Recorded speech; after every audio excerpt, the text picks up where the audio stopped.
Unraveling these mysteries. Stay a while and share your thoughts. Help us break down this mystery. Grab a seat, we guarantee you're in wonderful company. Unraveling these mysteries with Mr. and Mrs. E.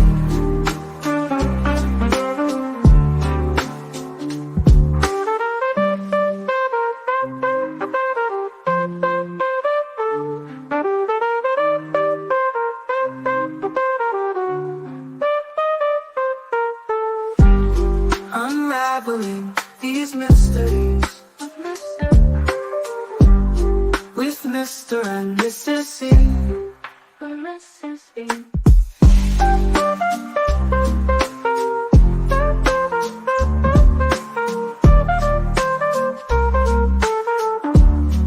Mrs. E.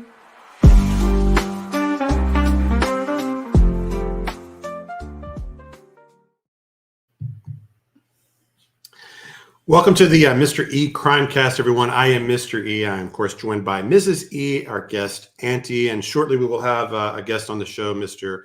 Joseph Lesniak. So we're excited to have him here. Welcome to everyone that's new to our channel, and of course, all of our members.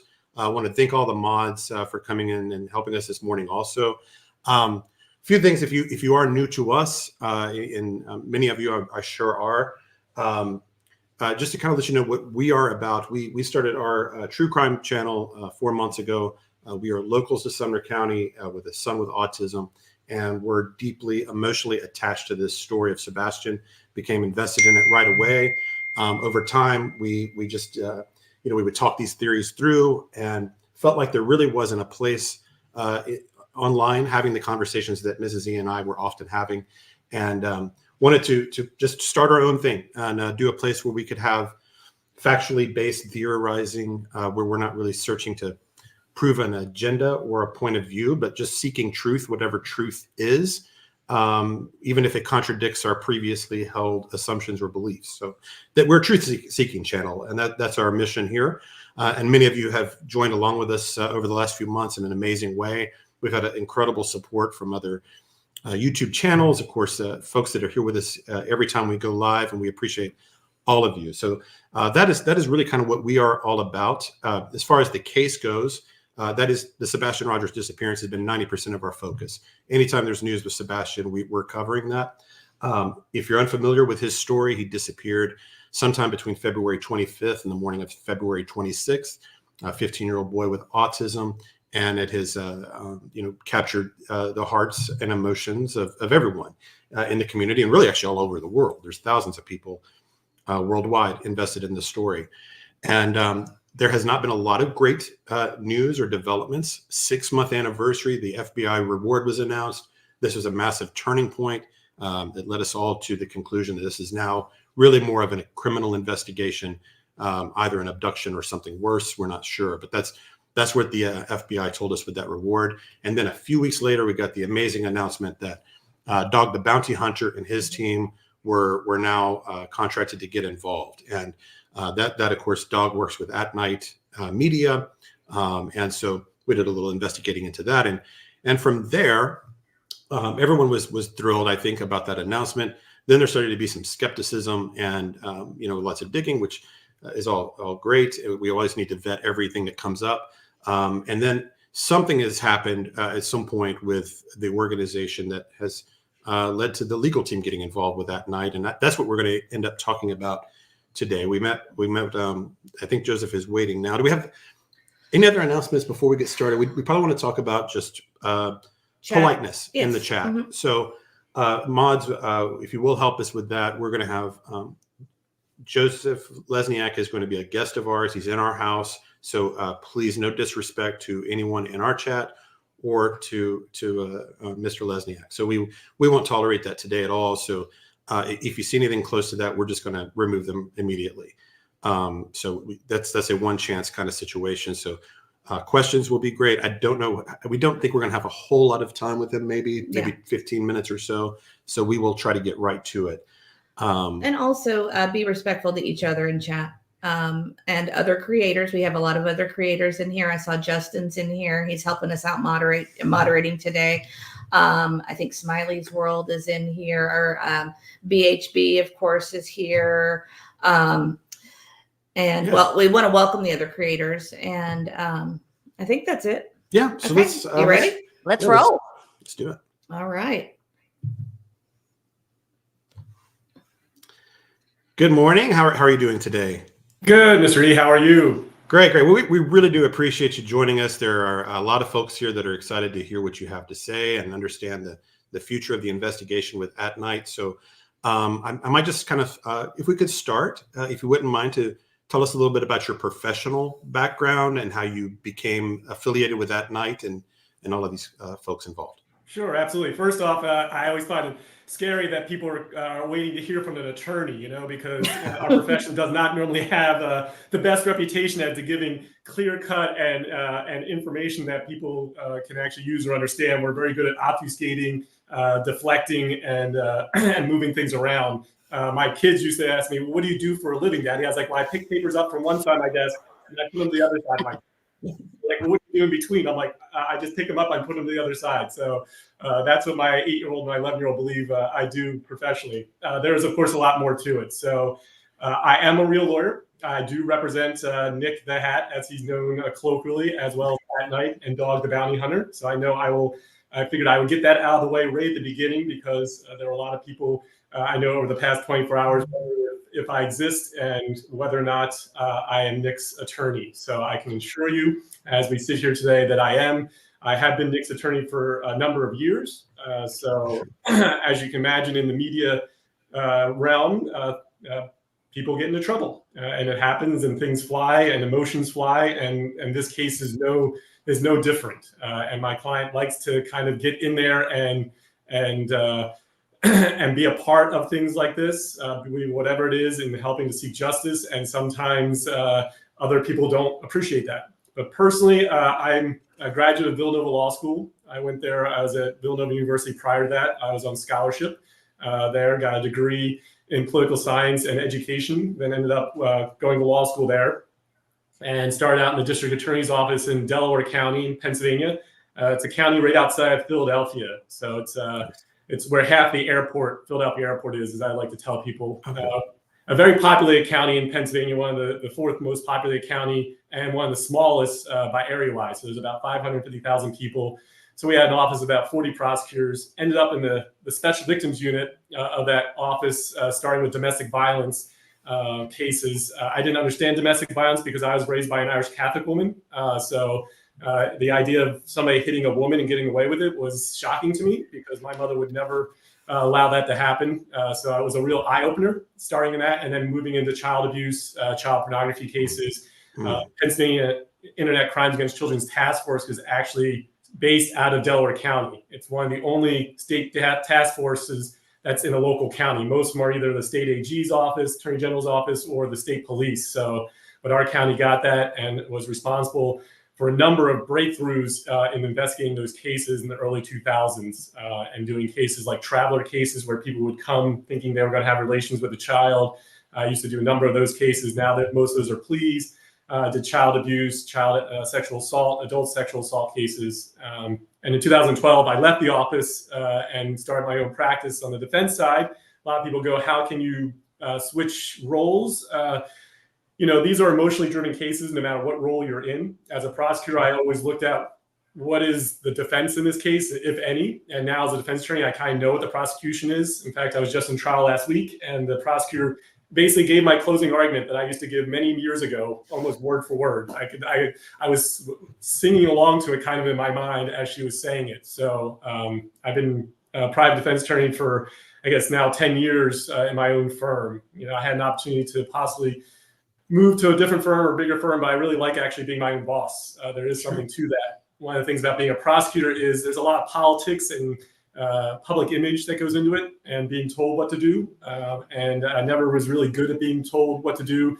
And I was never really good at being bullied either. And so on this side, I can kind of help people who have been bullied by the system. And there are truly, honestly, people who are charged with these serious crimes that are are innocent. They really, they have alibis, they have information and evidence in their favor that, the other side just doesn't want to see, and as a prosecutor, I sit there and go, well, we'll just let the jury decide. But you realize by the time you get to a jury trial in these cases, the public image has already gone out the window. The newspaper, it's interesting how the newspaper will put all the horrible stuff in, but when the acquittal happens, they tend not to publish that, or it gets to page like 26. And so that's how I got involved with Nik many years ago. As a younger person, he did some things, pushed the edges. He likes to kind of be on the edge there. I'm much more of a conservative, so in that realm, I try not to push necessarily the edges, but I certainly have no problem advocating for people and their rights. We have a constitution for a reason. We have civil liberties. In fact, I teach American government at the local Penn State campus. I have been doing that for 12 years, in which I remind myself every semester what our civil liberties are, what they represent, that they're not just lip service. I know when COVID hit, there was a lot of lip service and people going, are they coming back? Are we going to have these civil liberties again? And the answer is yes, they never went away. And so, in the case at hand, Nik got involved in the situation in dog because, they actually care. I know that people are like, oh no, they're out for the press and all that. That's not true. There are lots of cases out there, unfortunately, of child abduction and child kidnapping. This case is, has an especially heinous aspect to it in the fact that he's autistic, that's been so long, that, truly and honestly, there's been a lot of, from what I've read, a lot of missteps that have been taken. And so for Dog and AtNight to kind of come forward and bring it to the limelight and call, not necessarily law enforcement on the carpet, but get them kind of excited to move forward is important. Certainly I respect our law enforcement officers. I respect the job they do. It's not a job I want to do, without a doubt. And so to have those people protecting us day in and day out is admirable. And it's an admirable profession to go in. I know over the last several years it has been brought into question, and I sort of like the law field. One bad lawyer it's like a drop of oil in a bucket of water. It can make the whole bucket look like bad lawyers. And the same thing with police. Law enforcement, I would say 99.9% of them are in it for the right reasons and moving in the right direction and trying to help. They really want to be public. They are public servants, and the ones I know, especially, expound that to the nth degree. And we're lucky here in Delaware County to have a lot of committed law enforcement officers who keep us safe day in and day out, whatever it may be. And in this day and age, every time I think I've seen everything, every time I said, now I've seen everything, the next thing comes along, you're like, wow, I never thought that I couldn't see everything. Law enforcement sees it day in and day out, be it at 2 o'clock in the morning or 2 o'clock in the afternoon. They're there on the front line, as the rest of us are ducking and running away, they're running towards it. And so for Dog and AtNight to kind of come in and be helping that, and they really are a help. They're not trying to stick their fingers in anywhere they shouldn't. They're not trying to take the place of law enforcement or the investigation, without a doubt. They really are there to try and help the process along, and I truly believe that.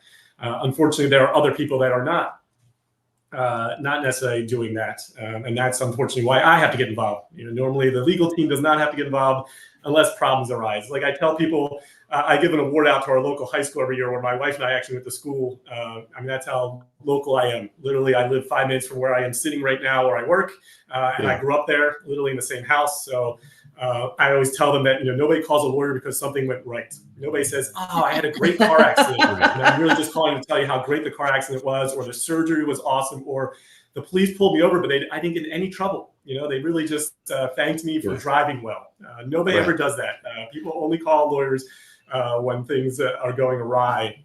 And the same is true with any of my clients, and I'm always here for them no matter what it is, so when things started happening on the internet with issues with fake news and fraud and what's being said and what's not being said, I thought, okay, well, that's Nik kind of getting, sticking his nose into things and getting it slapped down, But then when my name got out there and they started espousing about me and who I was, that I take that very, very personally. I've been working my entire career. All lawyers have is our reputation. We can't fix a toilet. I can't put a light in my house. I can't put a roof on.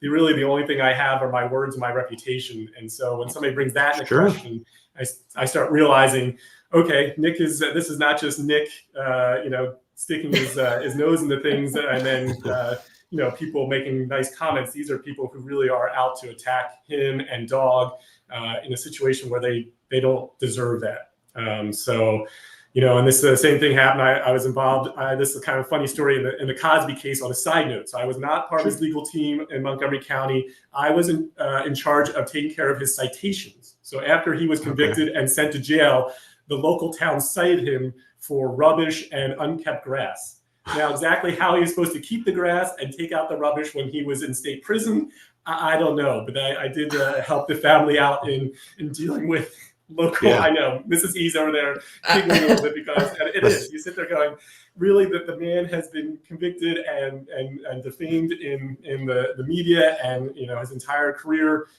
whether what you agree or not agree. But then to kind of add on, we're going to file these 6 citations, local ordinance citations for unkept grass and rubbish. Is just it was kind of a little humorous, and we were able to take care of that for him in a small set. So. Those are the kinds of things that I get involved with because I constantly see people being bullied by the system and other people using the system to bully. And I see it on a daily basis. And one of the big questions is, why does Nik have a criminal attorney representing him? And that is because, Nik has had some criminal issues without a doubt. You can look on it. It's public, very public. But I'm not just a criminal attorney. I want to give people a little lesson in the law. I am a certified lawyer in the Commonwealth of Pennsylvania. So I passed the Pennsylvania bar exam in 2003. I continue my continuing ed, and I can practice law anywhere in the Commonwealth of Pennsylvania, including out in Western Pennsylvania. I just want to say that, as well as I can practice any type of law that is within the legal statute. So even though I specialize in criminal law, I certainly have experience in other areas of the law, and I can write a cease and desist and file an injunction without a doubt. So just to alleviate all concerns, whether I have the legal ability to do that and the standing and the jurisdiction, I do. They are right outside of the Commonwealth of Pennsylvania. I am not a certified lawyer in Tennessee. I never practiced in Tennessee, but the situation at hand as being dealt with deals with a Pennsylvania resident, and I can practice law in all 67 counties in the Commonwealth of Pennsylvania, and I can move myself into or have another attorney move me into any federal court of standing as long as I have a bar license and pay the money. So just so everybody's aware that where my jurisdiction begins and ends. So that is I know I went on in a narrative. I apologize. I know if I was in court, I would have objected to this narrative because and at one time, actually, last week in court, I did object, and the judge was like, "What's the basis?" I was like, I just need to slow down that witness because she was just on a binge that did not go well. So that sometimes that us lawyers do that. I do not get paid by the word though, much to my chagrin. Otherwise, I'd be very rich just in this last 10 minutes. So. Right. Well, you actually answered some of the questions we had anyway, because there were questions about credentials and things like that, and that helps us to dispel some of the rumors that were out there. And I think we mentioned before we came on that you've got your degree right behind you, so that'll your license and everything. Yeah, that's my undergraduate, and then my law degree is right up there too. So that's my Pennsylvania Supreme Court saying I can practice law. So yes, I can assure you that was not by. That was just by coincidence. This is where I do. It just happened when you mentioned that yes, they are there. They're hung there proudly. I suffered through law school and undergrad. I always tell people, I have a paralegal who's probably just as experienced as I am, but I got the piece of paper. Right. So I understand. They call me the lawyer. Do you mind if I ask a quick question? Sure. Okay, so as we were talking about backstage, there's a few people who think that your Twitter account is fake. The one that's been that you've been posting some of the stuff with the cases and warnings and things. And so I thought I would let you dispel that. And then also there was another question. They want our chat is asking for clarity on who you represent. So just to be clear, if you wouldn't mind to go through everybody that you represent on as far as this case goes. Not everybody in the world. Yeah. So yeah. So I do represent Dog the Bounty Hunter, AtNight Corporation, as well as the owners of or the lead members of AtNight, including Hong Xie, as well as Nik Hatziefstathiou as well. So that's how you say it. Okay. I've been years and years, and it's probably not correct, but I just say quick enough that it just sounds like one that has several vowels. And I know that Nik's probably listening, so I apologize for continuing to brutalize your name. He's probably laughing his head off right now because, but yeah, I think if you slow it down, Hatziefstathiou, so or something like that. It's a good Greek name. It makes Lesniak seem easy, so that's why I really like him as a client more than anything else. Is that Lesniak then becomes a really easy Polish name versus his Greek name. But yeah, so those are the parties I represent in this matter jointly for this specific matter. Certainly, if there are individualized, other issues, that's not necessarily what I'm retained for. Okay. And then as far as my Twitter account, yes, that is my Twitter account. It is not fake. I do have I do not pay Nik to do my marketing. I have a marketing firm. I don't know if I can give a shameless plug for them, but Esquire Digital out of New Jersey is wonderful. They are founded by people who used to be with FindLaw, and they're great. And I pay them to do all my SEO, my website, my Facebook, Twitter, LinkedIn. So they do all of my social media. They help me with creating blogs and doing some of the videos that I think were shown last night of me. And I know this is not a comb over. It is a part, just so you know. So I'm not necessarily going bald. This is the way my hair's been. Although I feel like with the 2 kids and wife, there might be some graying that's going on. Right. But I know there was some questions about my my hair care, and I do appreciate the concern that people had about my comb over. And I don't use product in my hair. That's usually a question people ask. This is natural this way. So we'll dispel that rumor as well on this show. So I'm glad. That we got all that stuff out of the way. And this is a really tight tie. It's not a clip-on, so I tie my own ties every morning. So I figured that might be a question. I'll just dispel that now. Good to get ahead of them, and those are important questions. Yeah, good to get. I'm sure there's going to be other questions, So, well, I think what most of the folks are going to be really interested in at this point too are these cease and desist letters, and I think there's questions about what. Because we really don't know. We have heard that there are some potential criminal acts that have occurred, maybe defamation.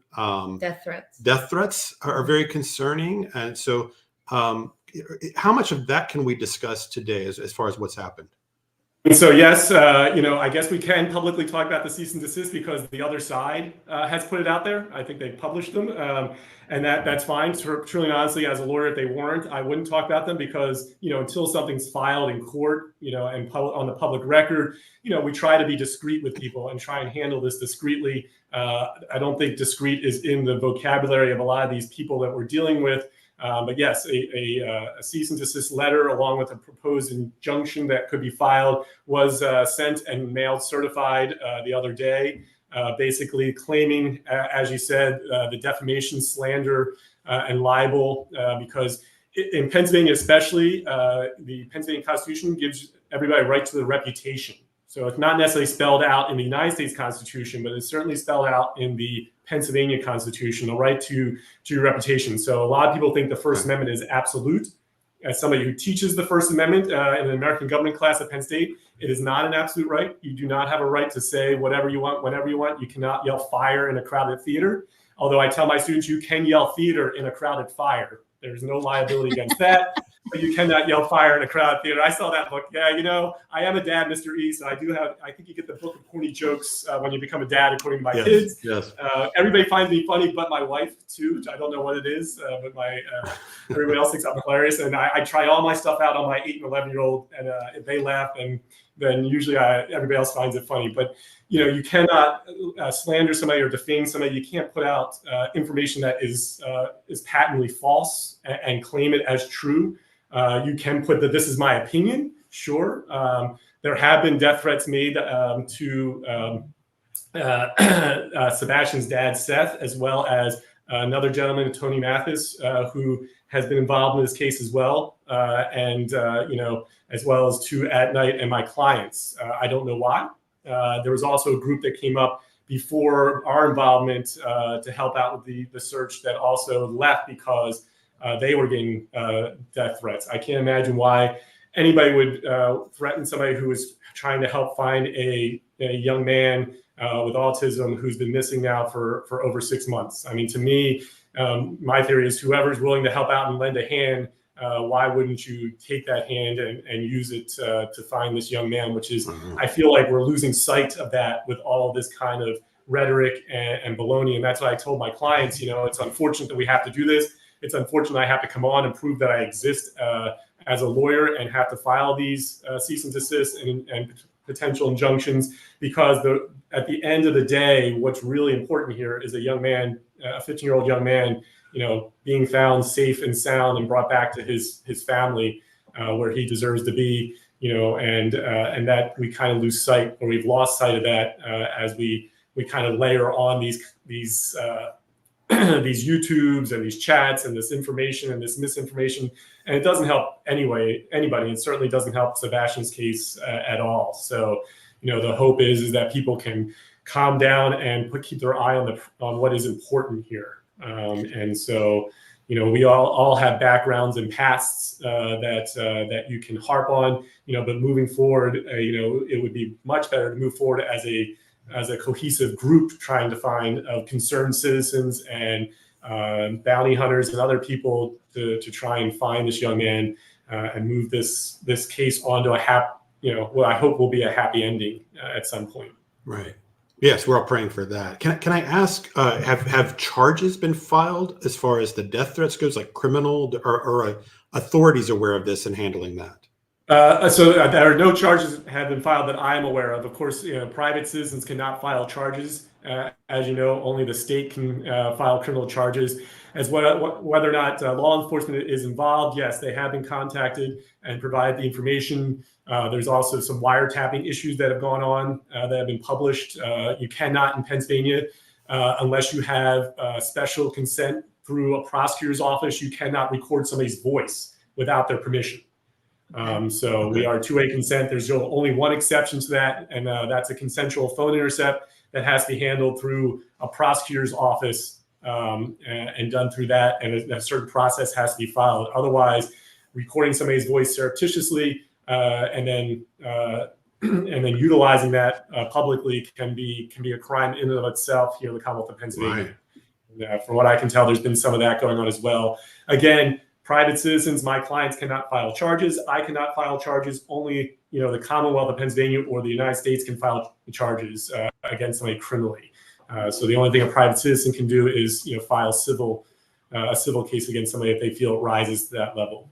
So at this point, authorities are aware of it, and if they want to pursue charges, that's sort of at their discretion and their absolutely, their discretion. We're not, we provide the information, we provide whatever they ask. Again, we're not going to stick our fingers or our noses in that area as well. That is, for law enforcement to deal with as they see fit. And we understand they are very busy with other cases. And again, like I said at the beginning, have the utmost respect for law enforcement, and prioritizing is a hard thing for them because there are serious cases that come in that required attention. Wiretapping, that was interesting. I think this happens a great deal in YouTube where people record people without their knowledge and then release video, and we've seen this happen quite a bit actually. So I'm not even sure who we're speaking of, but that's good knowledge for there's a lot of creators in our audience tonight or this morning, and so I'm sure that's an interesting thing to keep in the back of your mind depending on which state you're in. So that's great for them to know to avoid any trouble, I think, in the future. Actually, absolutely. This is, and it's the reason why when you get those phone messages, it says this is being recorded for educational purposes, or or if you contact a prison, this is being recorded. They have to inform you of it. Or if you leave a voicemail, of course, then you're being recorded. And as soon as you know you're being recorded, then that goes out the window. And video recording is different. So you can video somebody in a public place. You cannot video them somewhere where they have an expectation of privacy. So, of course, like the peeping Tom cases are not legal. You cannot go into a tree and record somebody in their bedroom changing. That is certainly legal. Right. But if you have a camera outside your house or there are cameras, street cams, all that, they are legal because you have no expectation of privacy as far as your image is concerned out in public. Right. Could I ask too, does it matter where the call originates from? As long as it's going into Pennsylvania? Correct. Okay. As long as there's a connection to Pennsylvania, because there are other states that do not have, where you require the two-way consent. So Okay. Interesting. And then actually this, we had a super chat, and this question actually goes along with what we're talking about. So I'm going to go ahead and allow it. Closer to you asks, how can I ask how the threats are given? Text, email, phone calls, etc. In many ways can be traced, correct? Yeah, so I mean, the threats that have come over as far as text messages and emails. So yes, they can be traced. There are ways to kind of disguise yourself for people who are tech savvy, unfortunately. But at the end of the day, they can ultimately be traced to somewhere. Where that is becomes the big question. There's VPN.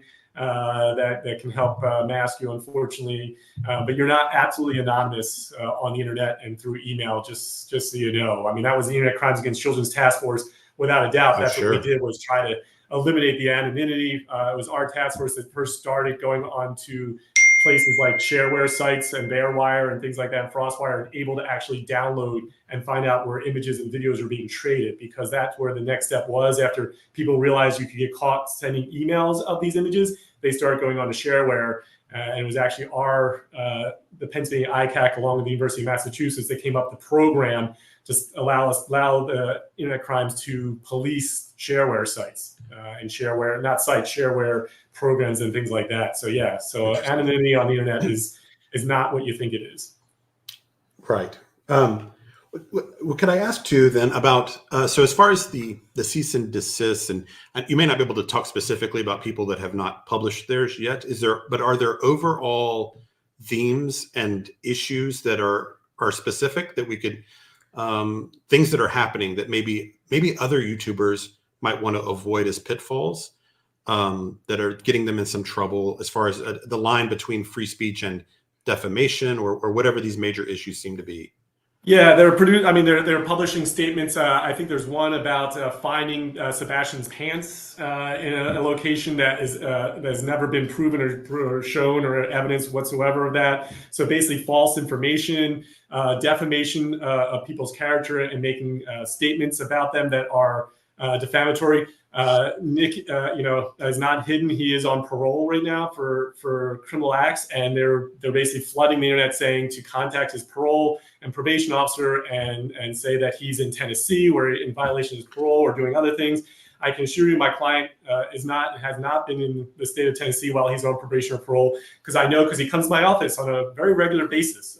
So those kinds of lies are leading into potential criminal issues and violations that are specific problems that are coming out, as well as defaming dog. There's things about dog injecting people with truth serum without their permission and wanting to give them truth serum, things like that. That is completely false and debunked. There's lies about whether the reward is actually real, or is it just something that's made up to, and what it is it's hampering the investigation.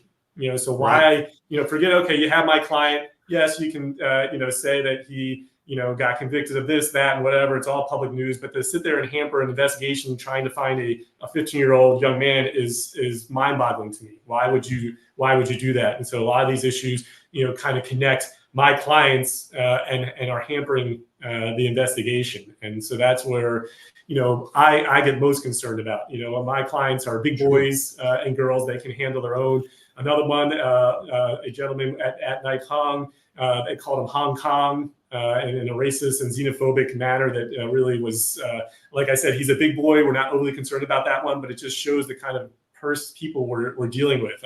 Why can't we, if you have, I've never been taught to fight with fists or swords. I fight with my words, but we can have civility. And you can show civility and respect for your fellow man and the plight that all of us, and the life that we're all going through. And I feel like civility has been taken, shredded through a shredder, chopped up again, and thrown out the window for the sake of getting followers or their 15 minutes of fame, as Andy Warhol said. And I'm just not into giving. If you want your 15 minutes of fame, that's fine, but do it legitimately. and do it with civility. Like this forum. I feel like this is. I'm coming on your show, Mr. E, because I was told that it has civility and decorum, and you care about what is being said and what is out there, and I can see that now. And I respect that. And I did watch prior ones before coming on and did my research because Sure. as my paralegal say, I'm a recovering control freak because all lawyers are control freaks. I'm in recovery. I believe I'm in the 12-step program, but I believe step 5 requires me to apologize to all the people I may have over-controlled, and I'm just not sure I'm going to get through that step because it's a lot. And so I might not be in full recovery. So I do appreciate you allowing me this forum and this decorum, because I think that's what everybody needs to understand. All the other creators out there, have some decorum and civility, and remember what the end result is, I would hope, of everybody who's involved with his cases, and that is to find this young man safe and sound. Right. I guess a question I have, though, as far as like the cease and defamation, I understand, especially I understand false reporting and things of that nature to the parole officer. That's clearly and it would be an issue, I would think. But for the individuals that have received the cease and desist, what kind of, are they able to still cover the case? Is it just up to a certain line and not crossing, or what would ceasing and desisting look like on their end? Like what would you need to see to believe that was a cease and desist? Right. Well, as you said, is to stop the misinformation, the false information, and stop the defaming of my clients, and keep your focus on what the issue at hand in finding this young man and what that takes, and talking about that. Putting my clients at the forefront, when the investigation at the forefront should be Sebastian and his family. That's where it becomes a problem. And they can. Hey, if they want to bring up Nik's background, we can't do anything about that. It's public. But then when you say, right, call the probation office to complain about him, when these people don't even know who he is, that's where it becomes a problem. So there is a line. We all know, it's a fine line. I got you. And my clients, they skirt that line as well. I'm not going to sit here and say that they're saints, that they skirt the line sometimes in the name of justice, as they believe. But they when you cross that line, and that's why the cease and desist letter went out first. Certainly, we had a right to go to the federal court here in Philadelphia and file for a preliminary injunction. We chose not to, because you give people the chance to take the high road and move on. Their response was to then publish it and mock it as that this lawyer's fake and that everything is fake about it, and this is all not serious. And I'm here to tell you that we're serious. I have no doubt I am a litigator. You can look at my background. I've done hundreds of jury trials. I go into court every day. So it is not anything, it is a field of battle where I am very familiar with and have no problem going on to. And so, especially if it means, stopping this kind of behavior and getting the focus back where it belongs in this case. And I know that my words are going to be turned around and misconstrued. I know coming on here, there are people who are going to use this. That's fine. Sure. They've already used my videos that I have, the videos where I talk about caring about my clients and all this stuff. And I just kind of smile because it is what I believe. There are a lot of people who don't listen to their clients. They kind of railroad people. I know those lawyers. I've represented some of those former lawyers, unfortunately. I'm not that person. I do care about my clients and their daily lives. And I understand, as I think one video was shown, people come in, it's the worst day of their life when they're accused of a crime. It's the worst day of their life when this comes in, and people's lives are like a bowl of fish hooks. And right. So we want to take this one fish hook, which is the criminal accusation, and try and deal with it. But you can't pick up one fish hook. Try and put 500 fish hooks into a bowl and try and pick them up. You're going to get at least 10 other fish hooks with it.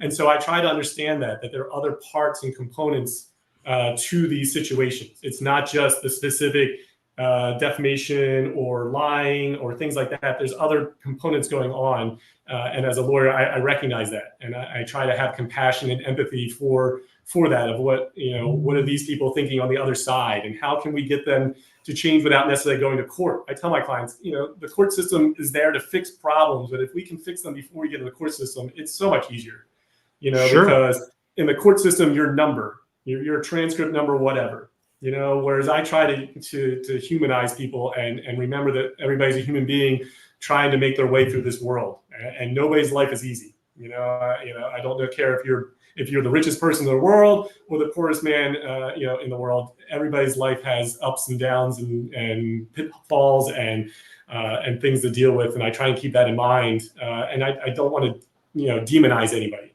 Everybody has a reason for what they do and how they act, and we just, try to get as long as best we can.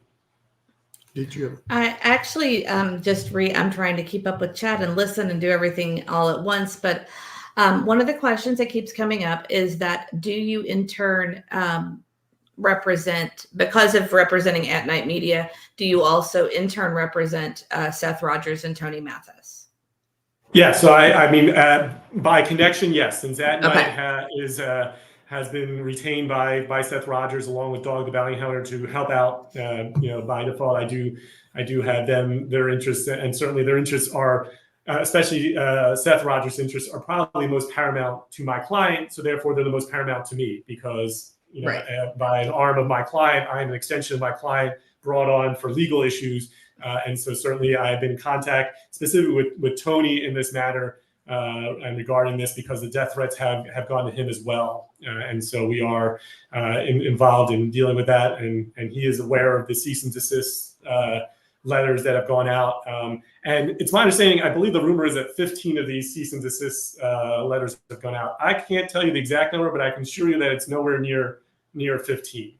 Okay. Well, that was going to be my next question. Yeah, so I know that I don't know where the magic number 15 came from. I guess maybe somebody has a Ouija board, or my 8-year-old has a magic 8-ball. So maybe the number just came out of the air, or they just saw it in a vision. There's no telling. But I can assure you that I keep track of my own emails. I'm a solo practitioner, so there is no other lawyer in my practice. There's me and my paralegal and a secretary. So I can assure you I'm aware of what's going out and how it's going out, and there have not been anywhere near double digits in letters that have gone out. So. Okay. I believe Auntie, she's been very quiet this morning. She has a question. Yes, you have. You're speechless. I mean, it happens to people around me. I understand. My modesty always comes through very well. Well, my question, I guess, is what happens to these creators that have received this the cease and desist, but they choose not to follow the cease and desist? What's the next step that you, as an attorney, have to follow to get more done to stop this stuff from happening? Absolutely. So you remember, as an attorney, I'm an arm of a client. So my clients will make decisions. With the cease and desist order, we sent what we would file a proposed preliminary injunction with the federal court. So, and we basically showed them what we would be filing. My client was skeptical about whether we should show that and whether we should do that. I told him, I was like, why not? I mean, they're going to have to get a chance to respond to it anyway. Why not show them what we developed? Maybe that might help them in understanding what it is we're asking them to stop doing, and what we're going to provide to the court. So we provided what we would file if my client so chose to take that next step, with the court.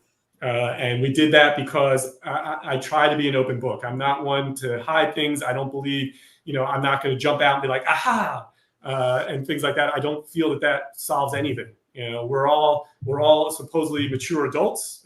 We can hopefully have some decorum and understand, where we are. So, the plan was for this to be discreet, and that they would just kind of stop, continue with their creating and their information that they get and gather and talk about this case, because I believe that the creators and this group are helping the situation in keeping this in the forefront. Because the last thing we want is this case to kind of fall back onto the back burner. So I'm not going to sit here and discount the power that the creators have in helping to move this along. But with that power, with that tool, just like any good tool, it can be used as a weapon as well. And that's what we really want to try and do, is stop the weaponizing of this power and refocus on using this power for good, and making it a positive direction, keeping this situation at the forefront, allowing people an avenue to discuss it, to come forward if they have information, whatever it may be, because it is heart-wrenching. We all have, I know I have children, and I can't even, I sit there and try and empathize with somebody, but luckily, God God willing, I'm not in those shoes, and I'm not, my kids are safe and sound, but I can't even imagine if one of them were to go missing for over 6 months. I just can't.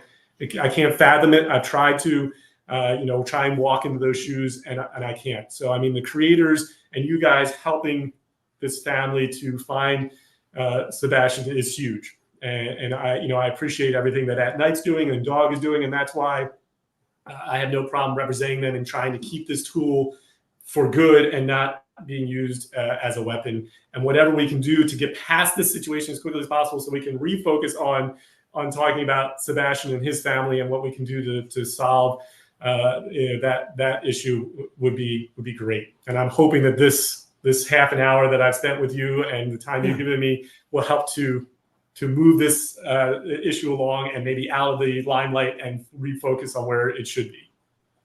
And we very much appreciate you being here with us today too. And if there's anything we can do in the future to help get the message out, the word out, if there's searches or new information, leads, things we can, anything we can help with the public on our little end. I'm sure all the creators here feel the same way.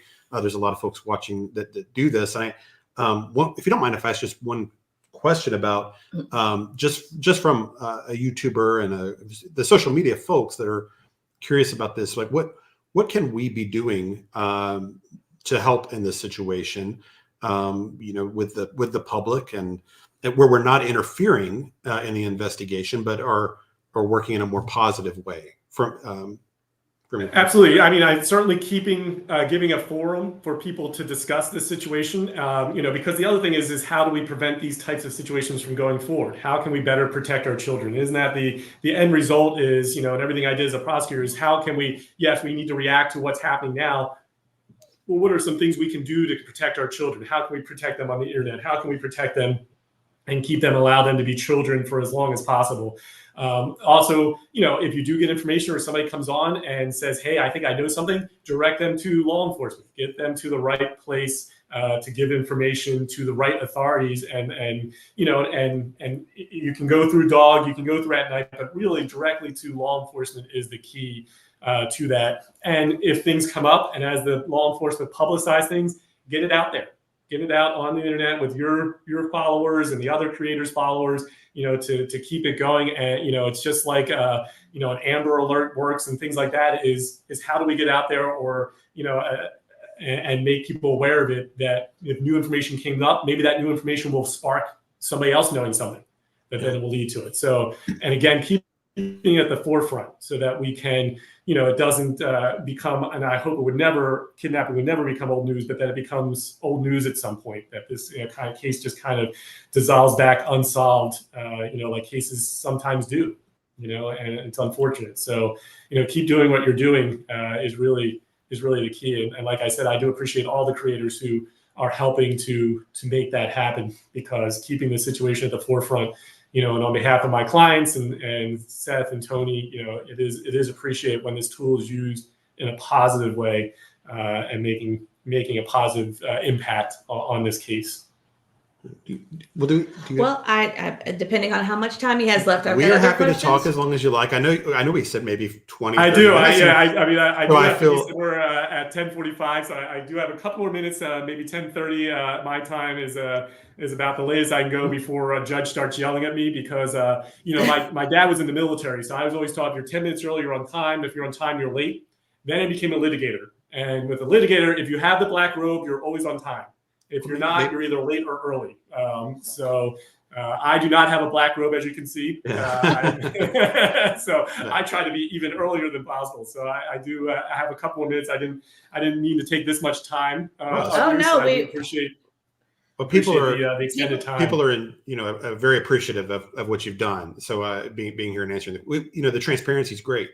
And people have questions about all of this. There's so much rumor and speculation, and having you come forward and dispel dozens of rumors is wonderful. Maybe we do a question or two, and then whatever you'd like to say to finish. Well, a few things. If you could speak on, people are very worried about the truth serum. And all and then also another question I thought was really interesting is the censorship or the social media versus defamation and censorship. if you could speak on that a little bit as well.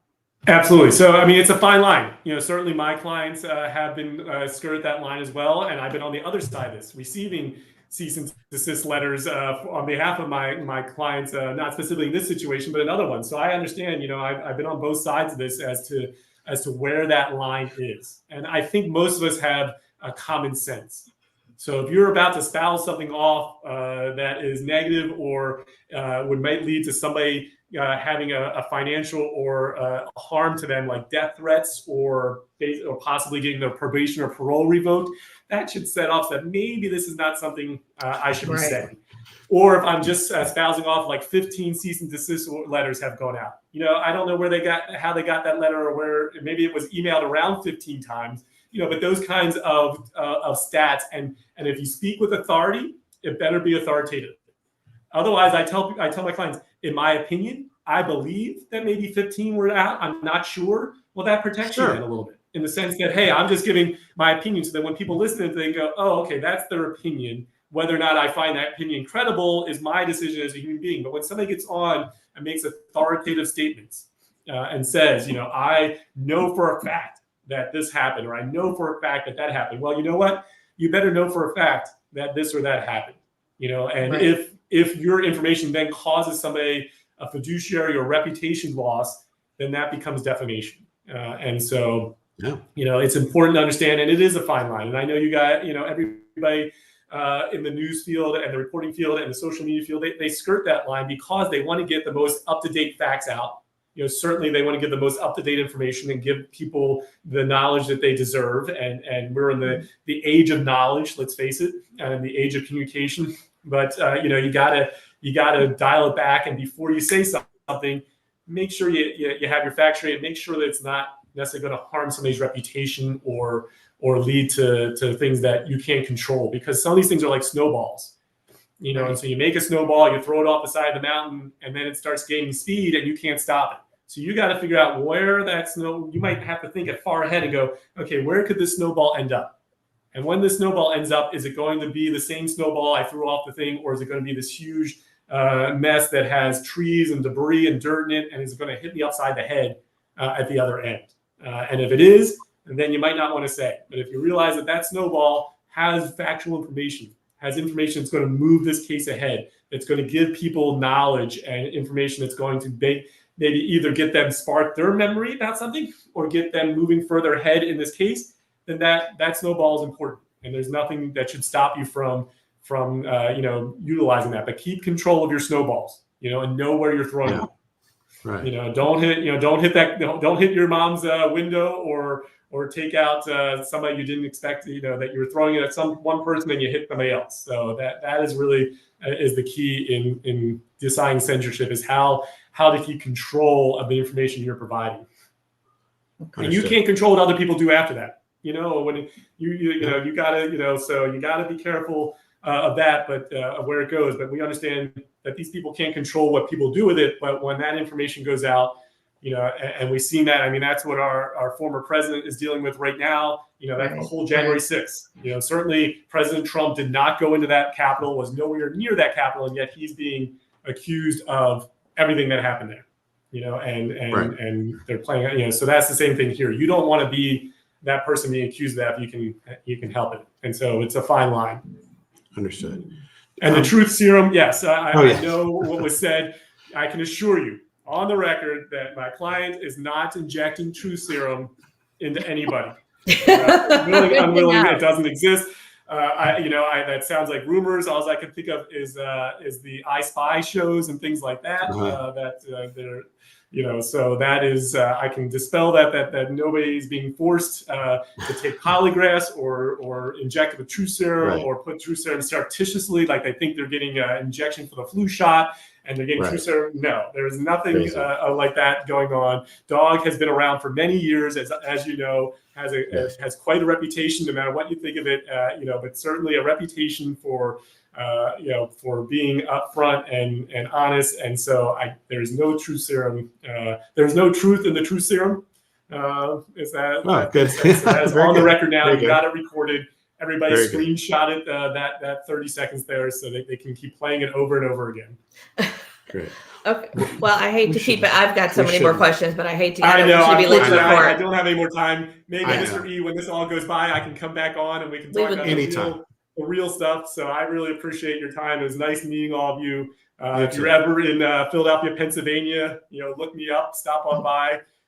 So we're a very Absolutely. Well, that was friendly one of your town here. questions, right? Well, thank you. That was one of your questions, What? right? So if we need his services, I'm just kidding. Yeah. If I ever need someone to write an angry You know, letter, you're my nobody guy. ever I'm thinks on they call. need my services until they do. So you have my email. Feel free to and you can email the good stuff too, Mr. E. You don't have Okay. you can always say that everything's going great. Just want to email Yeah. you so you feel good, Mr. Joe. Sure. That hey, it's not just because nobody emails me with good stuff. So if you Most have of these good things, people are great, actually. So most of Yeah. these people involved are great. It's just very few. So we Absolutely. very much appreciate your time. You've been gracious to be with us. Good luck to you and the whole team in your search for Sebastian or justice. We're praying, this whole crew, we're praying for this every day. Every day. great. Well, thank you. Your prayers are most welcome. So thank you so much again. Have a good rest of the day. Thank you. I We appreciate your appreciate time. your Thank you so time. much. Mhm. Bye. So that was a lot of information. That was a lot, and we've had a lot of questions that we couldn't get I to, know. unfortunately. But it sounds like Mr. Lesniak's going to come back and visit us, so we can maybe do some more in the future. Yeah, we're going to have to go back and listen to this ourselves and Oh, kind of I slow know. it down and go through there. We've got so many. There's so many Uh, great questions that we couldn't get to. I was trying to hit the highlights. I did want to also, just say thank you to Nik The Hat, who did put us in contact with Mr. Lesniak, and we appreciate that. That was very informative. I love to talk to attorneys whenever I get the opportunity. There's just so much, law is fascinating and it's very complicated, and so when you get a real opportunity to hear from someone that's practiced for 20 years like he has on both sides, you just listen and you try to take in as much as you can. Wanted to ask questions, but also didn't want him to stop talking. I know, because he was so giving us a lot of He was information. answering a lot of questions before we could even ask. So I hope that was informative for everybody. Do we have We have I a know lot. We have a questions lot for him. going on. And If there's anything that we think we can answer by what we were told, we could do that. They're all starred. If you look right here, they're all starred. If you get past the memberships. Wow, thank you so much for all of the support and all the new members. Yeah, I know it's insane. We typically try to acknowledge everything as it comes in, but of course we thought we had maybe 15, 20 minutes with him, and he was kind enough to actually hang on with us for almost an hour. His time is money, and of course he had the court to be in. But let's see. Yeah, I know. I wish we could have just asked him all of these questions. We tried to hit the highlights. Let's see. Where do I scroll down here? I guess Mrs. usually handles this part. Do you need me to post any of the? Yeah, any that you think we can. There's especially a lot if we of questions that really he couldn't really answer. Yeah. They were. I have to wait for them to pop up. This was one. Hang on, let me see. This was one that I can't post it. It won't. I'll have to find it. Hang on 1 second and let me put it up. Sorry, that was not supposed to go up either. It's difficult in chat to put them up, but I'm going to go back and see if I can find a couple that were good questions or Sure. questions that we could recognize. And again, guys, we're so sorry we couldn't thank you in real time, and we appreciate all of the questions, and some of them we could ask and some of them we just couldn't to get through everything. Also, big thank you to our moderators. We have extra moderators today doing a lot of help. We want to keep our chat positive, and we are not bashing other creators or asking questions that really Mr. Lesniak could not answer. And we did have a few of those as well. So, but I'm going back, trying to find a few questions that may be able to be posted. Yeah, there were some, he was slipping in some real nuggets kind of in answers. Some they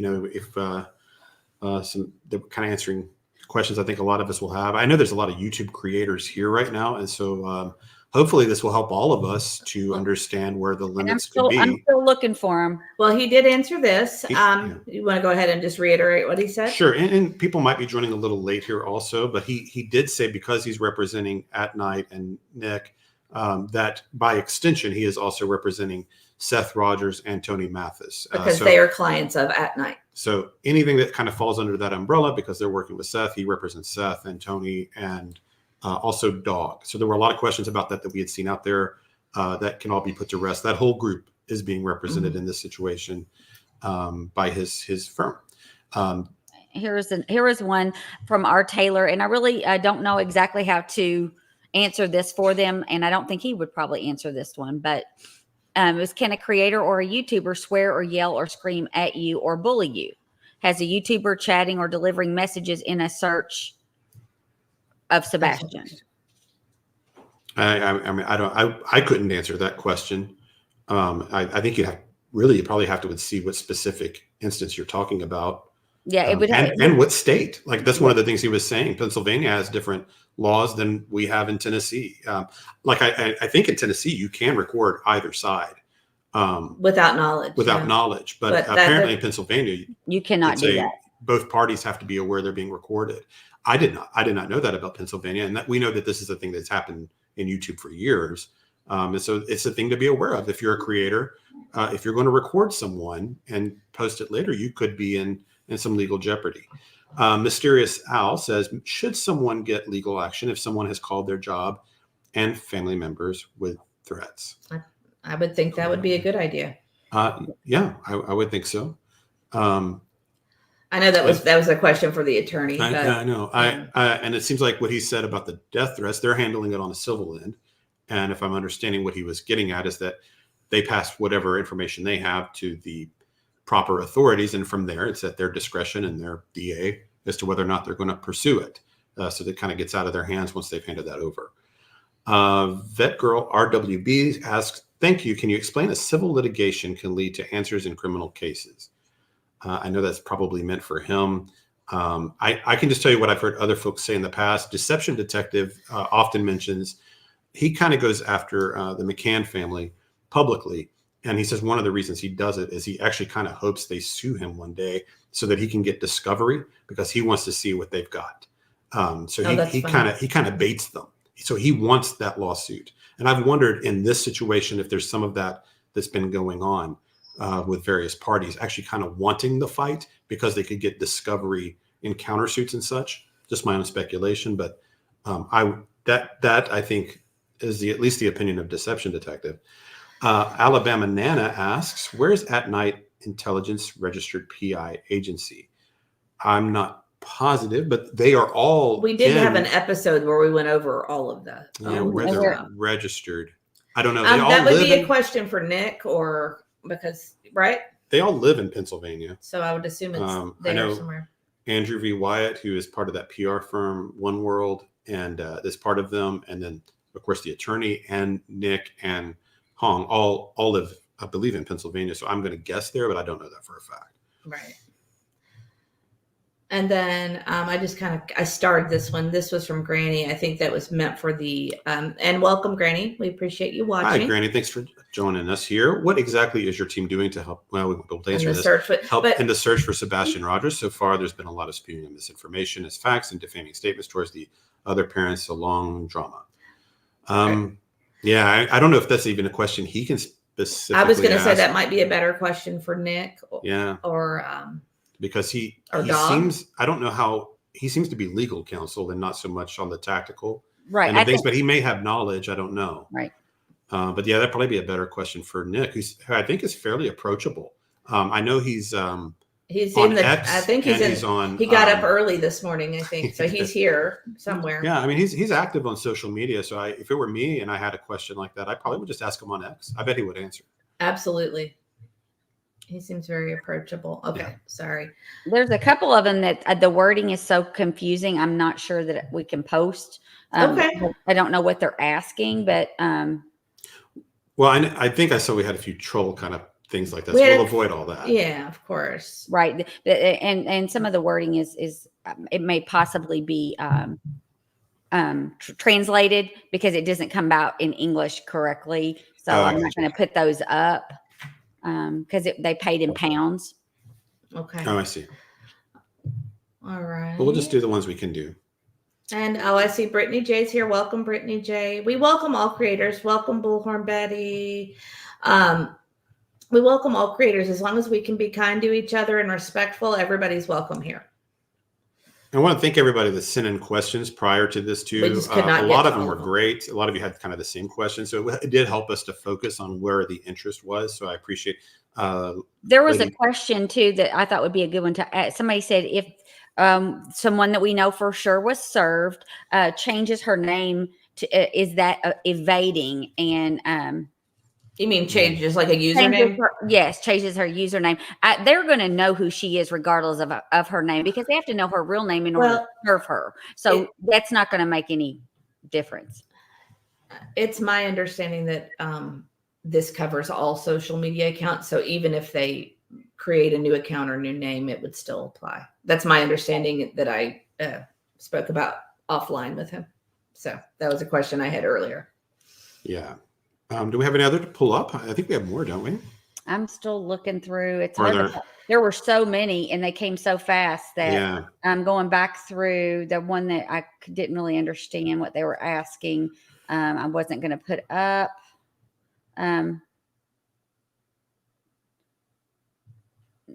Yeah, there's some of these that we just won't be able to. Some of these are are like specific for him. I mean, we could. Yeah, We could say he sounded like he might come back at some point in the future, so we could always kind of take note of the more interesting ones or ones we think are appropriate questions, and if we get a chance to talk to him again, do that in the future. He seemed to be kind of an open book. He was happy to share his stories and perspectives. And sorry, I'm just trying to catch up with everything because I was really trying to focus on what he was saying and take it all in. Yes, me too. And it's always hard to go back and forth. Thank God for our moderators today. Yeah. Well, I was going to say that the one thing he did say, someone asked, what is the penalty for violating a cease and desist? And I think that they will, go further on. I think that what he said was they also provided what they would file with the courts should they not adhere to the cease and desist. And so, those creators did receive what they will file if they don't go ahead and stop with the and as he said, they're not going to tell them, oh, you can't go on. And I thought that was interesting. I didn't realize what the limits would be for them. But it's basically just don't do what we're saying you're doing, and we won't have any other problems. Yeah. That's the way I understood it too. Yeah. So it seems like they can cover the case. So it's not like a gag order where they can't talk about the case. Right. It seems like he's particularly, obviously, the death threats and the false reporting, which is, or encouraging others to do false reporting were some of the issues. And then the defamation, which it gets, so he's saying, one of the things he's saying in there was about Pennsylvania, that their laws protect them against your reputational harm because that can cause actual damages. Like say if you make claims about his law firm, for example, that are not true, well, that might cause him to not get a client in the future. So he's receiving real financial damages because of a defamatory statement. Like if you say he doesn't have a real law license, which was one of the rumors, that, and it's easy, especially when it's easily researched and proven true. I mean, it took us 5 minutes to know he was a real attorney. That's the kind of action to me that I would seem like reckless action by any kind of citizen journalist, where you can easily prove something is true and you decide to report the opposite that could cause someone real damages. That kind of stuff to me seems like where you could get yourself tied up in some kind of trouble. And I think that's kind of what he was getting at. And they're all in Pennsylvania. So you kind of have to follow their laws. I was really happy to hear that he had done so much with missing and exploited children too. That was something that I, kind of hold near and dear to my heart. And, the trafficking, exploitation of children. So, and he's a dad. So I think that made me feel really great about the kind of person that he is and the kind of law he wants to represent. Yeah. If we were just having like a conversation show with him, that's the kind of stuff I would have gone into, but Right. I knew we needed to get into, because I was curious about that also. That would have been fascinating just to talk about his view on that and what the trafficking issues are. And I would have loved to have had that conversation. Maybe if he enjoyed his time here, maybe he'll come back. I think he will. He seems like a super nice guy. He did seem super nice. And he could have gone anywhere. So we just could not be more grateful to everybody for, because there's way bigger platforms that he could have gone on. So it was really very kind of him to come here. And thank you again, Nik. And of course, this is all about Sebastian, and we hope that through this, anybody that's trying to delay the process toward justice with false information, tying up police with things that are not important, credible leads and things of that nature, that are slowing things down. Hopefully that will. I probably won't completely stop it, but hopefully that'll stop some of that, especially false reporting, death threats, things of that nature, are just outrageous. So hopefully that'll tamp some of that down, or in the future. I'm just not sure. Thank you so much, E Loves God, for the memberships. Eve. What did I say? Oh, I thought you said E Loves God. Thank you so much. And make sure you tell Eve thank you for that. And we've had a ton of new members and gifted memberships that we can go through in just a minute. Triggered gifted 5 membership. Thank you guys so much. Thank you, Trigger. That's very kind of you, and we appreciate all the support that y'all have given. And all of our last minute mods too. I appreciate that. Thank you. I had to add some last minute mods. Woo-wee. And Clutch the Pearls happily helped us out, and we appreciate that. Justin's amazing. And let's see. I was trying to think. I had some other things I wanted to go over. So I think he made it pretty clear what can be done and what can be said as far as the defamation. It's tough. I mean, I'm a First Amendment free speech advocate, so I'm always going to err on the side of I don't want journalists shut down. So that's why I was asking the question of, can they still cover the case? I would have been uncomfortable with the thought of just complete gag orders. But if what we're talking about are,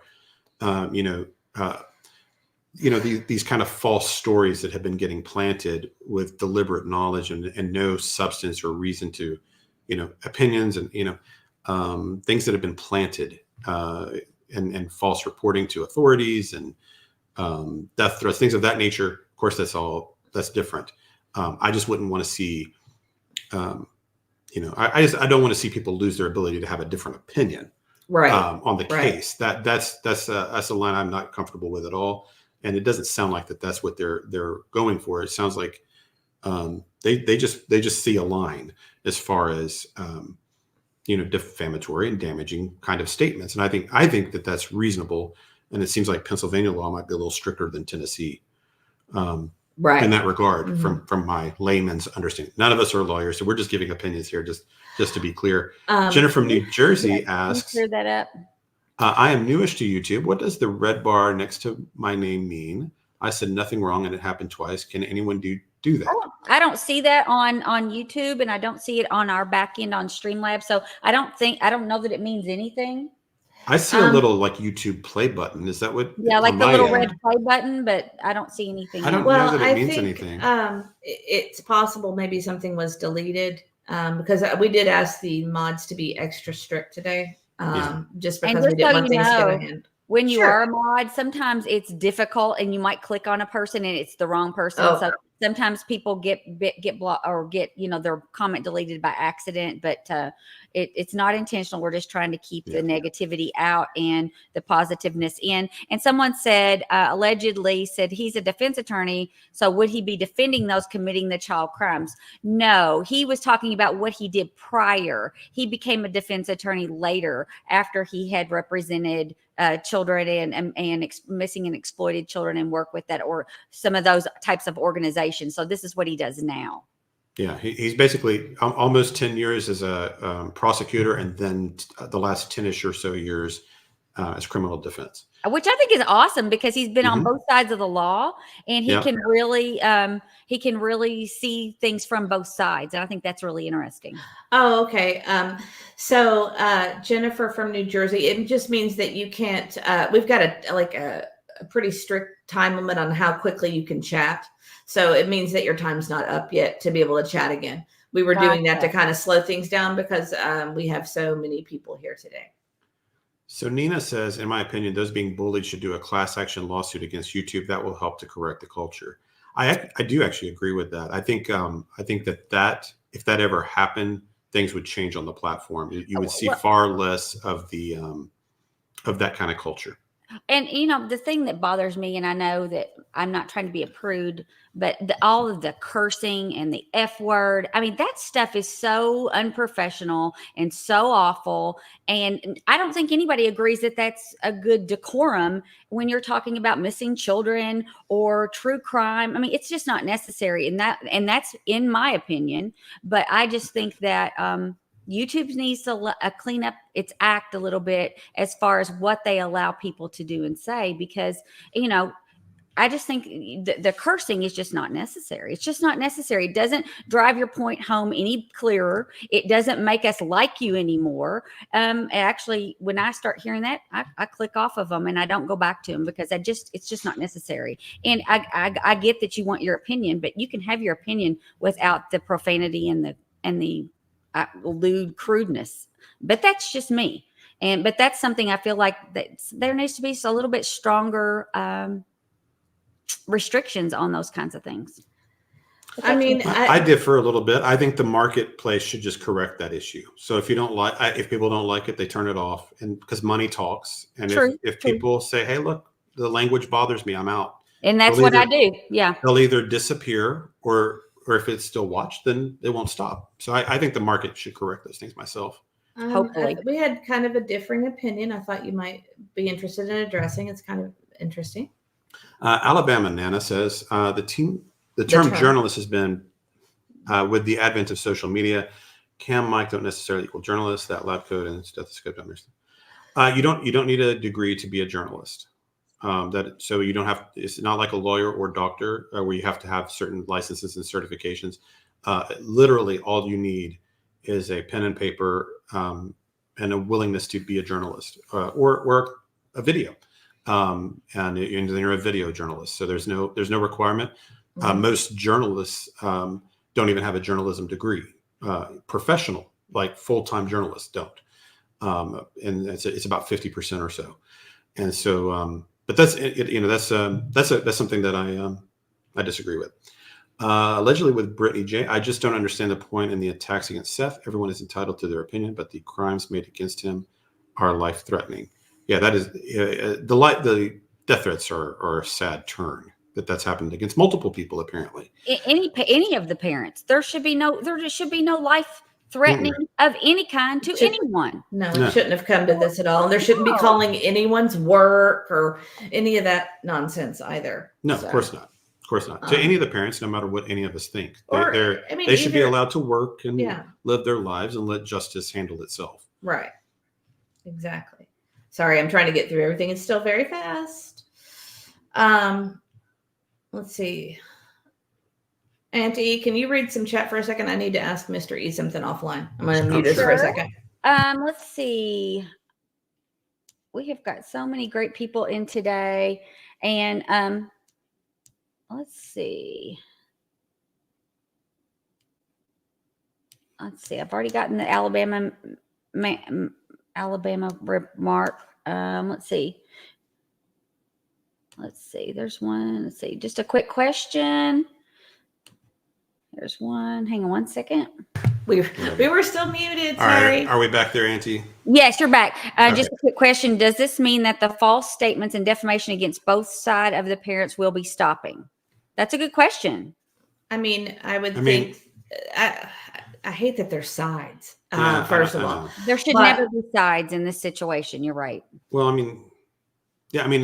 all of this would apply to everyone, right? As far as if you false report something like to the authorities, it's not true. Like that would be easily provable that Nik were not in Tennessee, and if someone called authorities or encouraged people to call authorities on a false report, if that's all accurate the way that was described to us, then that's that could apply to any situation anywhere. That's a warning to all of us as creators, no matter what our opinions are on the case. In court, right? Part of it is actually, also just a willingness to have an attorney, and that's what I was going to say. Make the move. You've got to have. That whoever is backing AtNight, they apparently have the funds to do so, because I don't know this because no one's told me this exactly, but I doubt anybody's doing all of this pro bono, right? I would think that money is backing all of this, and that's Absolutely. he said. I think he said they had a retainer. Yes. I believe he did confirm that with us. So somebody is financially backing this whole endeavor, and part of it is people always threaten to take people to court, and most people don't because they don't want to go through the years of litigation, or it's a bluff or whatever. But here, they've got the attorney that's seems to be pretty serious about the situation, wanting to go out and talk about it, and has sent out at least, less than 15 letters we know of, I guess. Right. Legal extraction with Julie McClellan. Yes. Well, welcome. Thank you for watching. False reporting that you know or should know is false is negligent and can rise to a cause of action. Absolutely. Yes, but it is the person's. For example, if someone were to say something derogatory about us, if we choose to pursue it, then right, that's how that works. I think the false reporting, what they're getting at is like that situation with Nik. Okay. So like if you're calling the authorities and or should know, that this was false, then the Nik's, that's a pretty good example, I think, actually, of gumming up the works because you're wasting the time of the parole officer, and you're messing with government movement. It'd be like making fake 911 calls, or right, like he was saying about threats to a school, things of that nature, where you're tying up government resources, and it's not true, can be very serious legally. Tired as a mother says, thank you for this. Deep diver creators like myself have been scared to touch this case due to fear. Now we can give Sebastian a voice. Well, I think the more the merrier, as far as that's concerned. There's a lot of fear out there. Just even not creators. There's citizens, people that are they're scared to comment in sections, and it's amazing. And we should all be united about Sebastian, and it's just not been quite that way. Hopefully this will get better. I'm always an optimist on these kind of things. Misty's been working hard today. I want to thank you, Misty. I know you're probably getting the carpal tunnel with all the blocking we had to do.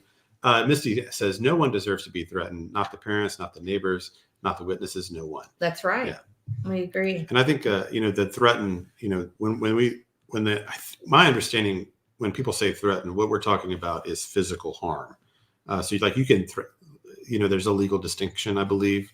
My understanding of this is that if you're threatening to harm someone, that's different than threatening to sue or threaten to, any other action is different. What if people knowingly put out I'm just curious your opinion. What if people knowingly put out misinformation about, let's say, other creators, for example, to cause them harm? Is that actionable, would you think? Sure. Yeah, if it could be. And that, like Marlena said here, we have to remember that there's a difference between misinformation and disinformation. Oh, there is. Yes. And thank you, Marlena. You've been working really hard today too. Marlena, she's been working hard today too. And then Seth, welcome, Seth. It is Team Sebastian for a reason. Right. Exactly. Yeah. I hope we don't have to like each other, but we definitely can work together to help find Sebastian and bring him home. And I hope that whoever's gotten the cease and desist will kind of, if they've been making the false reporting and the threats, and whatever people receive these things, hopefully this will be something they can course correct and not lose their voice, and still be able to voice their opinions and maintain their platforms in just a more accurate reporting kind of manner. Legal extraction from Julie McClellan. Says that is correct. Mr. E's Crimecast can rise to a criminal or civil action. Right. Yeah. And so my hope is that for all of these folks involved is that they are able to work this out without spending years in litigation and resources and that kind of thing. And that we can all kind of get more united here. Hey, Jude. And Hey Jude jumped in also to help us out today. So that was wonderful. Thank you. Right. Well, we know Hey Jude, and always glad to see you. We are here for Sebastian. Thank you so right. much. And Karen has a good analogy that I thought that might hit home for everybody. Karen Power says, it's like calling 911 because you don't like your chicken nuggets at your fast food place. Right. Yeah. So that those kinds of actions are not appropriate. And I just think people just don't realize, just how, the effect, the real world effect that some things that happen on YouTube can actually have. And when you cause real damage to people, like, for Pennsylvania, I mean, you think if you're causing real damage to the attorney, to the firm, to dog, their ability to earn through false statements and that kind of thing, then they have a right to defend themselves and protect their reputations. No one has to like anyone or disagree with their tactics, things like that. It's just when it rises to I have a good one to put up right after this. I don't want to say thank you to Crystal for the super sticker. Yes, and then that's kind of what we're talking about. It says, but doesn't someone getting a cease and desist have a right to disagree? That's a good point. Yeah. Well, let's say, for example, you did have a comment you made a statement that you believed that was derogatory about the person, and they send you the cease and desist. Well, if you have evidence to support why you said, then you could present that to the attorney and then not abide. That's right. Yeah. I mean, you would have you can get your own attorney and respond. Mm-hmm. A cease and desist is sort of like a warning shot. It's saying, hey, here's the issue we have here. You have now the option to correct or to dispute it. They can present their evidence that they have right back to them. Like, let's say for that example that I don't know the truth of it or not. Let's say they have video evidence of Nik in Tennessee. Then they could present that and say, well, you're saying cease and desist, but here's video of him walking down Broadway in Nashville, or something. Then they could present that. They would, sure you could. And then you go from there, and your attorneys hash it out, and everybody spends a lot of money on attorneys. And that's kind of how that goes. But it's just the warning shot. It's the hey, here's what we got. Here's what we expect. And if you have a defense, then you get your opportunity. And that kind of goes along with this statement. Court is expensive. If you lose, you can end up paying the other side's court fees and legal fees. And that is true. Right. So you need to make sure that you feel like you've got a big defense before you step into that arena. Which reminds me, I'm just going to say it again. Everything we're saying, we are not lawyers. This is our opinion, our own layman's person, interpretation of law, and what the way we've interpreted what Mr. Lesniak has. Right. Has our said guest earlier. Lawyer is not here, and so we are just answering the questions that we see. This is what we've gleaned, and this is just our interpretation. Certainly could be wrong. And then I actually thought this was a good point as well. Lisa, all it would take is one mentally unstable person to hear a creator report lies and slander on someone. Then we'll hear about someone getting stalked and hurt. And that has happened. So it's a great point, Lisa. Yeah, I mean, this is something we all have to worry about. There's a responsibility. If we all have platforms, we all have a responsibility about what we say. We should be, fact check what we're talking about, and it's not hard. Most of these things we talk about are easily searchable. Saying that he wasn't an attorney, you can figure that out in 5 minutes. That things like that. So we all have to be responsible, and you never know really who's out there being influenced. And sorry, I'm trying to get. Here we go. Bullhorn Betty, thank you so much. Your channel is a breath of fresh air. This was an amazing interview, and hopefully help calm this mess down. Sebastian's Army. Well, thank you so much, and Bullhorn Betty, we love you too, and you've always been very supportive and kind to us. We appreciate that, and so I hope so too. We're hopeful that because the vast majority of people that have interest in this case are not interested in the drama at all.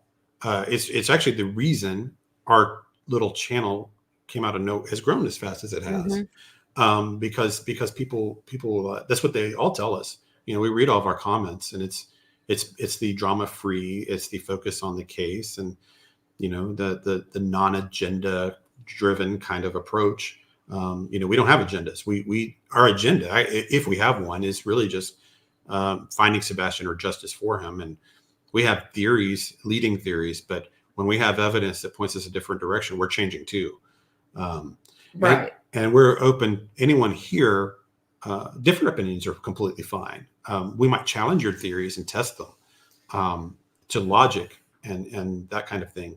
And make you back it up and show us how you got to that conclusion. But different opinions are always welcome, as long as it's respectful to each other. Right. Angela says, we are all reaching out to bring Sebastian home. Much love and blessings. Thank you so Thank much you. for that, Thank Angela. you, Angela. And I've said this in before, if evidence and things come out that, where we're wrong, we'll say we're wrong and we'll cover those too. We're never, we're not biased in the way we just want to follow the facts, but the salacious rumors and stuff, we're not going to talk about. Yeah. So, And I'm, it's just not, they're not factors to us. yeah. We kind of have our own criteria for stuff.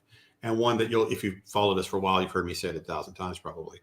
But one anonymous source from someone that I can't vet, we just don't do that stuff on here because 95% of the time they end up being false. So that kind of stuff we just don't discuss. We don't factor it into any of our discussion at all.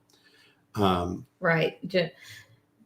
Gymnastics 101 gets it. Let the facts lead you. Exactly. Yeah. So if tomorrow, the facts led to somewhere else, then that's where we go. It's nothing against anybody. So it's just kind of our standards. If you're a truth seeker, you have to be humble enough to know that you can be wrong.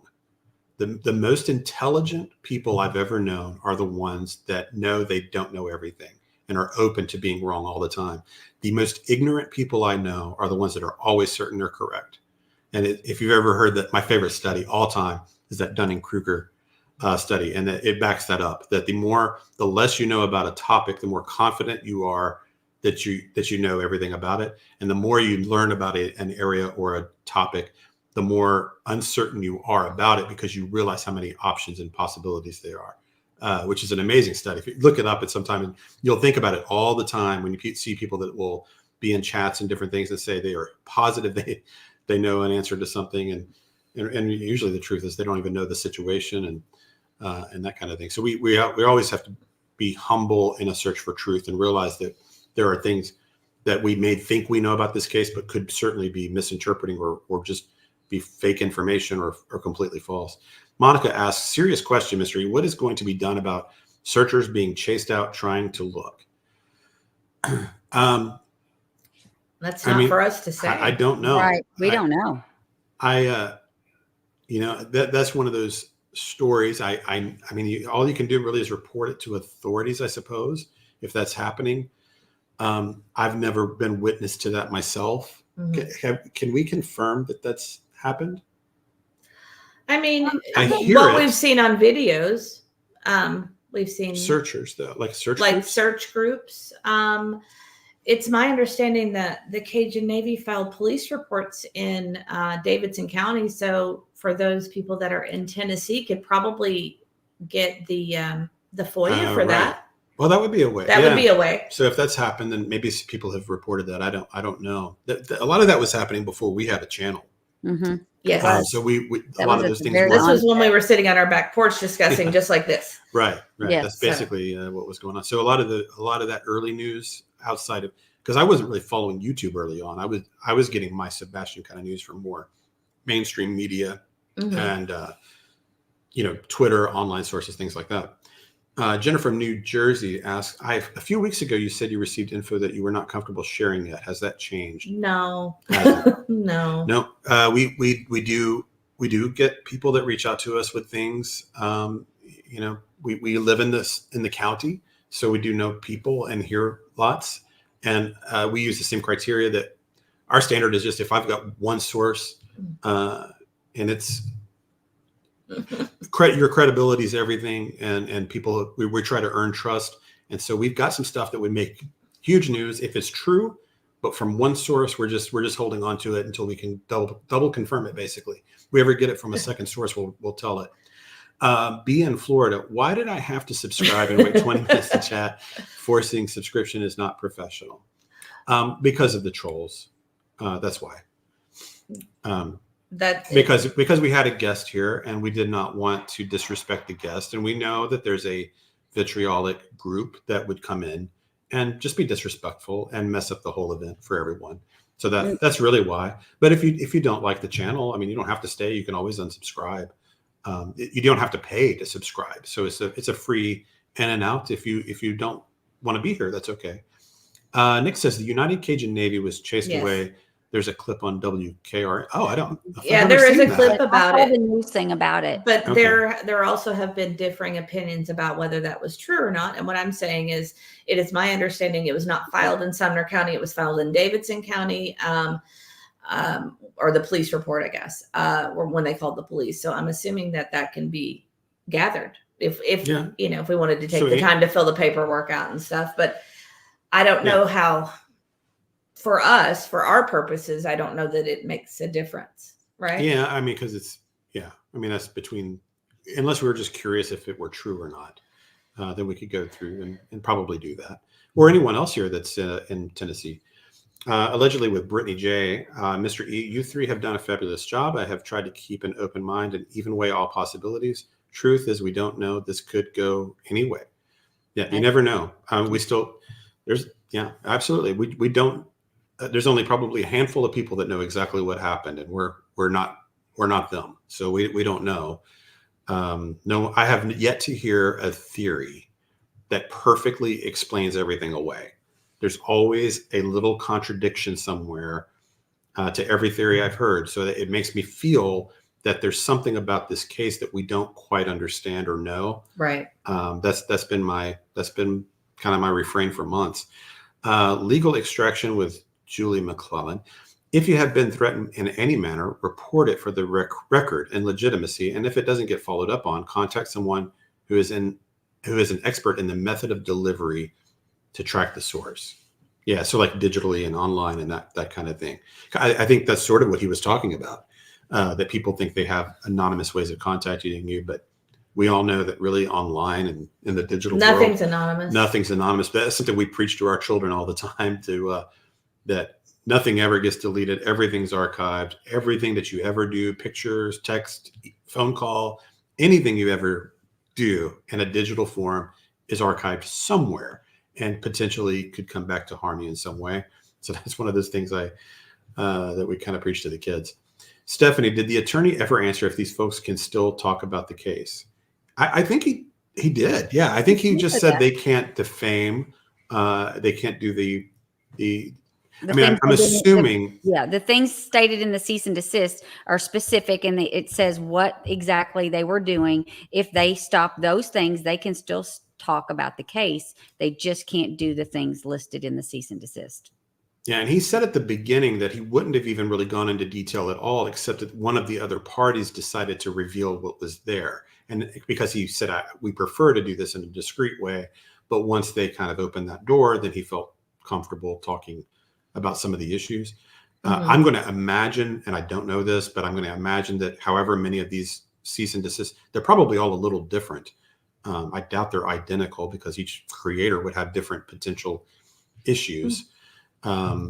This is nice. Marlena says, if you yourself are being bullied online, you can report it at, what is it? IC3.gov. That's a great thing to know. I did not know that. Yeah. And he did say that question that we just had. I believe Mr.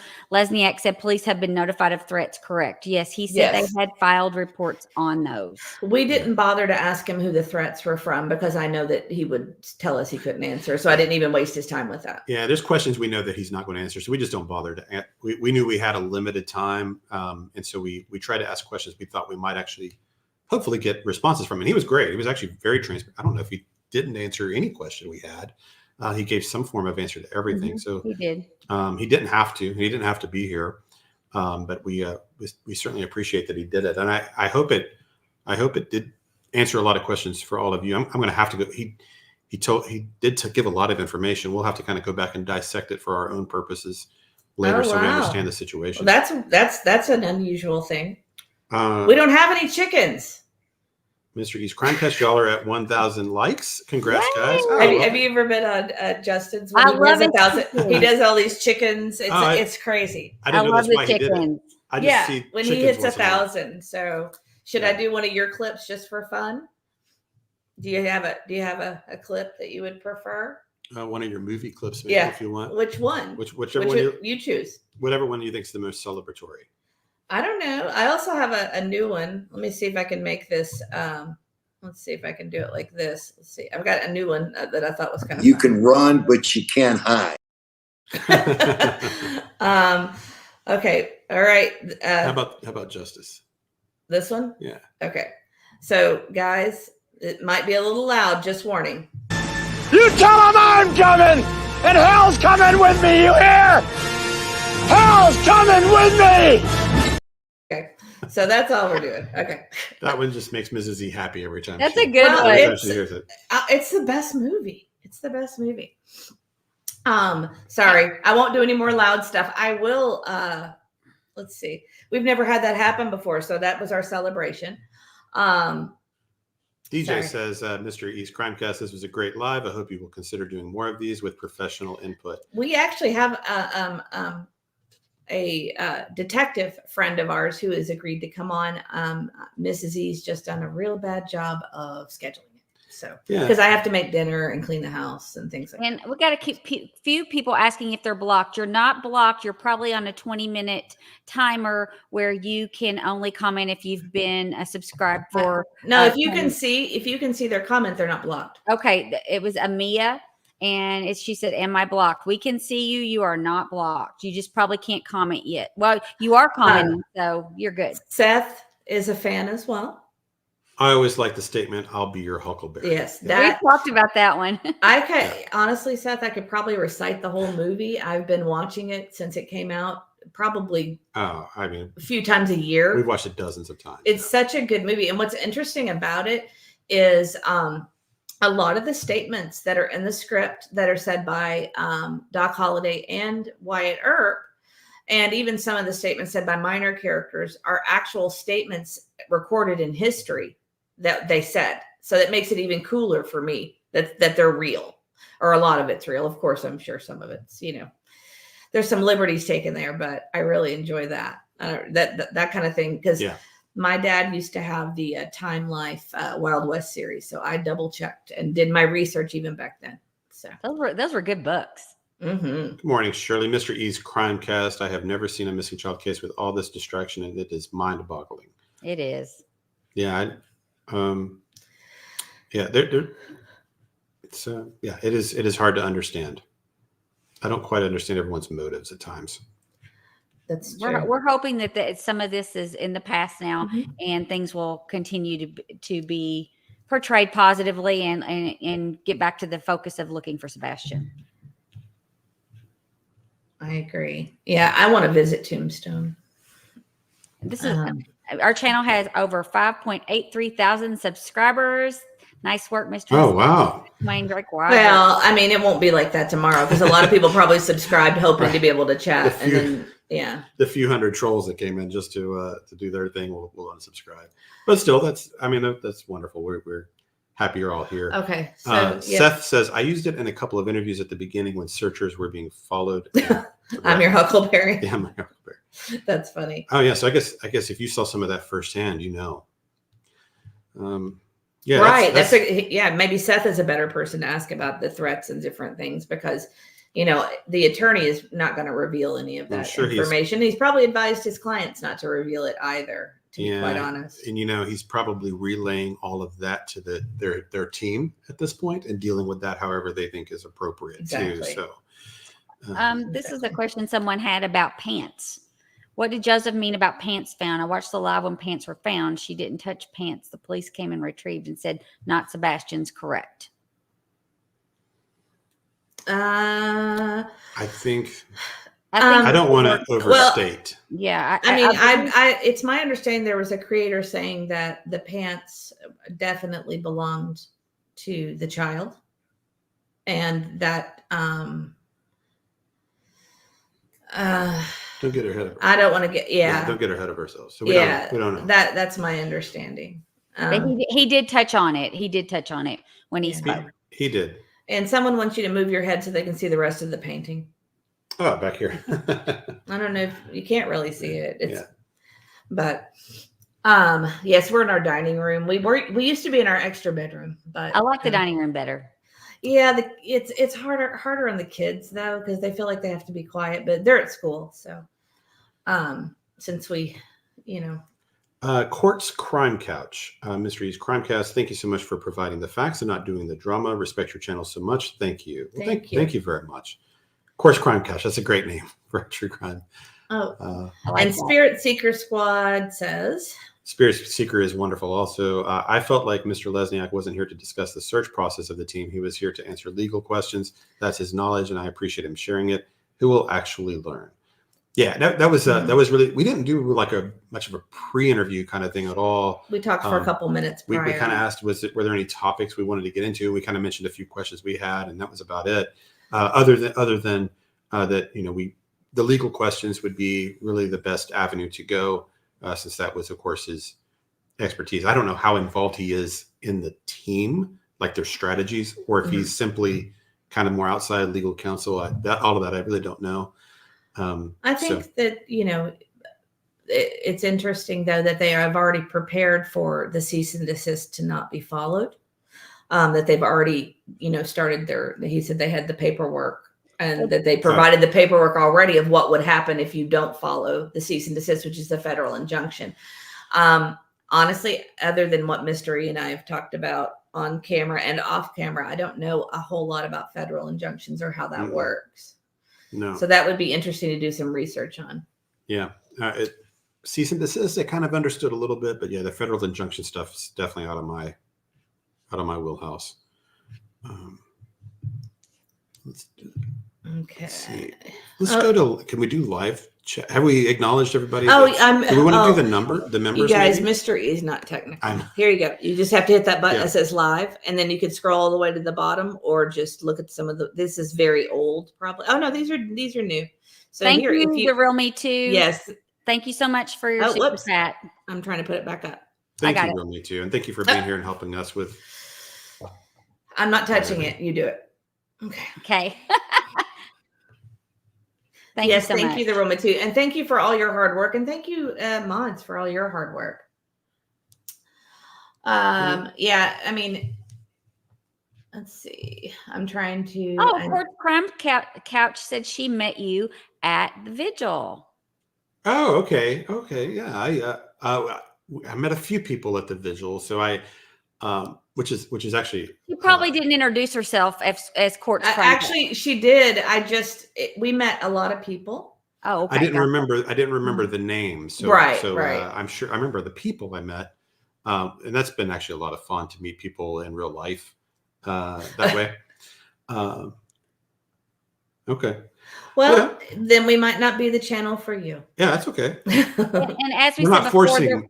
We're not forcing the reason membership. for our subscription is you don't have to pay anything, but you have to subscribe to talk, because we had such a big audience today. We needed to make sure that we had people that were sincerely wanting to be positive with the case and ask questions, and not have people that were trolls. So that was the reason for the subscription, and you're welcome to unsubscribe at any time. If you ever run a live YouTube channel, you'll see like how overwhelming it can become with trolls in certain situations, and that's the only reason.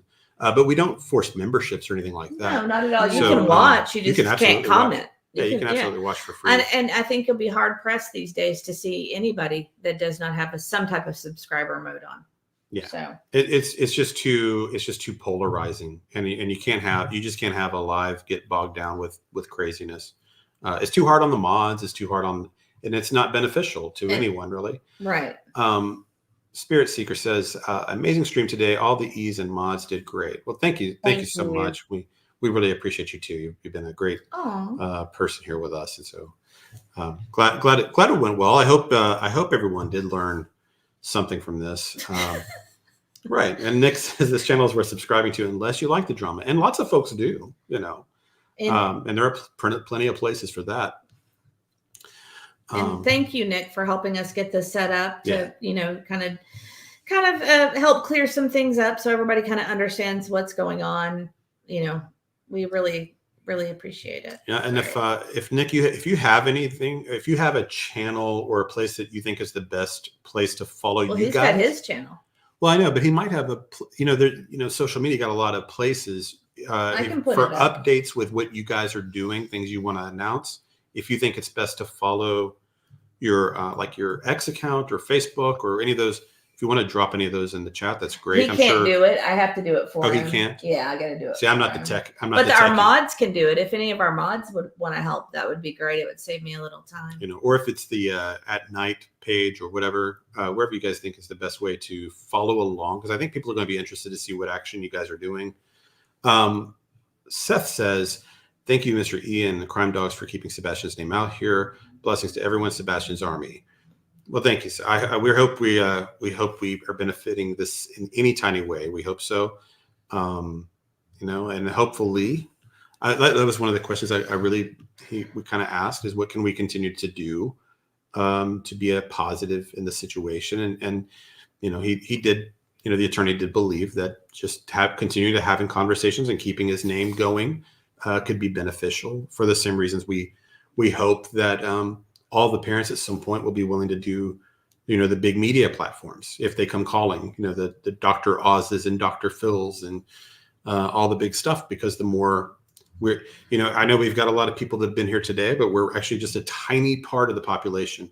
The vast majority of people out there do not know about the case or know even Sebastian's name, and you never know who might have seen him or saw something happen that night or have know a person that's connected or anything. You just don't know. And so the more awareness, the better for him. And so so we'll continue. We'll continue to, as long as we can, or we're gonna see this thing through until there's justice for Sebastian's home, no matter what. But so that's our goal. More awareness, more conversation, more ideas. Try to encourage others to spread more awareness too. So there's Nik's X account there if you'd like to give him a follow. And he did say the X account was the best place to follow him. Yeah, right. He posts all of his videos from YouTube and everything on there as well. Yeah, so if you'd like to kind of follow along with how their investigation is going, that's what he says is the best place. And of course, I'm sure you're all following his YouTube channel as well. And Nik says, "I'm on X the most. I'd say updates will make it to you. No worries. I'm sure everyone keeps up." And also, for those of you who have not seen it, looks like Nik and Dog are going to be on Jennifer Coffendorfer, I believe. What day? Is it tomorrow? Friday the 20th. Let me just double check. Correct. Yeah. I'll just check real quick because I posted it on our page because I was, very interesting. It looks like it is going to be, let's see, it's Dog and Nik the Hat at 2 p.m. Eastern on Friday. I'm going to go ahead and grab that link and put it in the chat because I think that's something we're all going to want to see. Yeah. If you don't know Jennifer Show, she's a retired FBI agent, was in, I think, 28, 29 years or so. And that's a channel I follow and I listen to everything she does. I always like to hear what professionals have to say about any situation because we're just citizens. We're just people. And they have real life experience. And so that's great. And I'm sure she'll do a great job. She's very professional in her approach to her channel. And so that'll be worth checking out. So let's see if there are any other questions in here or comments that going on that maybe, if you're joining us late, we did have the attorney for Dog with us for a lot longer than we expected. We thought we might get 15, 20 minutes with his schedule. And he's a very funny, charismatic guy, actually. So very nice. You just you never know with attorneys. Sometimes they're not. But he's very outgoing, charismatic, and all that. And you could just tell he's the kind of guy he's got some stories. I bet that it'd be a fun guy to listen to. So he actually, I think he was having a good time with us, and he stayed with us almost an hour or so, answering all kinds of questions. But right, he was very open and honest with us. And he didn't really dodge us. We asked. And Nik, he didn't dodge us. Got another thing for Nik too. It looks like Bruce Castor with Dog. That Bruce is Dog's personal attorney. If I believe I'm correct, Nik, correct me if I'm wrong. Okay. Bruce Castor is also, I believe, the former Attorney General for Pennsylvania. So Nik, you're going to have to get up 2 mornings in a row. I think Bruce Castor also at one time was one of Trump's team attorneys. I'm pretty sure. Oh, is that right? And also Nik is, I'm not great with court TV. Is that a subscription based Or is that on YouTube? Or is that online? I honestly don't know. I really don't. I know they have a YouTube channel, but I don't know if they have a live. Yeah, I think they're on YouTube. I think they're on YouTube too. So that's great. So tomorrow morning, 8:30 a.m., you're going to have quite a few folks there. So you're going to have Dog and the attorney, the different attorney, Bruce Castor, and Tony and Seth all together. So 8:30 a.m. Eastern time. So what that'd be 7:30 Central. Am I getting that math right? 7:30 Central. That's 7:30 Central because I'll just have gotten the kids off to school. Oh, hey, Jude, put the link in the comments. I'm actually going to copy that. And Nick said it's live. I don't know. So okay. Yeah, because Court TV sometimes will do it and then they will hold off before they post it for a day or so. And hey, Jude put in the link for YouTube's Court TV channel. I have watched them live on YouTube, so hopefully that's the venue it'll be on. Yes. Yeah. So awesome. Thank you. Hey, Jude. I'm going to copy that so I don't forget it. Sorry, I'm doing that for my own purposes. And Aria says it's True TV on FiOS.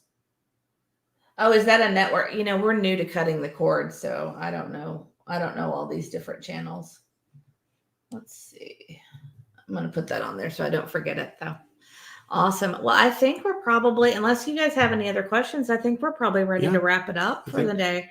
I think also just one thing. I think Justin's going to be going live talking about what we found out today. So if you watch Clutch Them Pearls, I think he's going to be going on a little bit later on.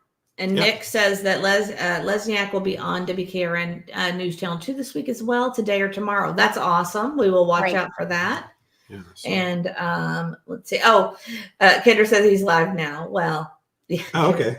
And Nick also cut the cord. It feels weird to cut the cord. Yeah.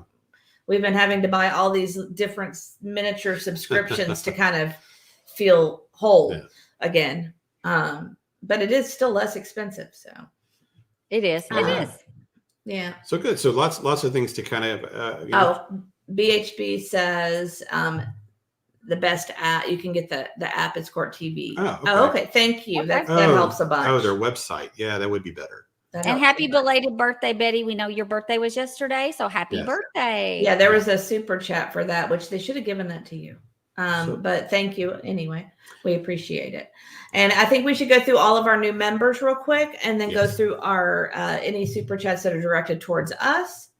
And then we can head out. And then we can head out for the day, and you guys can head off all to the, because it looks like I just kind of looked over and it looks like people are already going live with our information. Sure. Yeah, and I expect them to. Yeah. I just also want to say before we, if you are watching us on the replay crew, it sounds like we might get an opportunity to talk to Mr. Lesniak sometime in the future.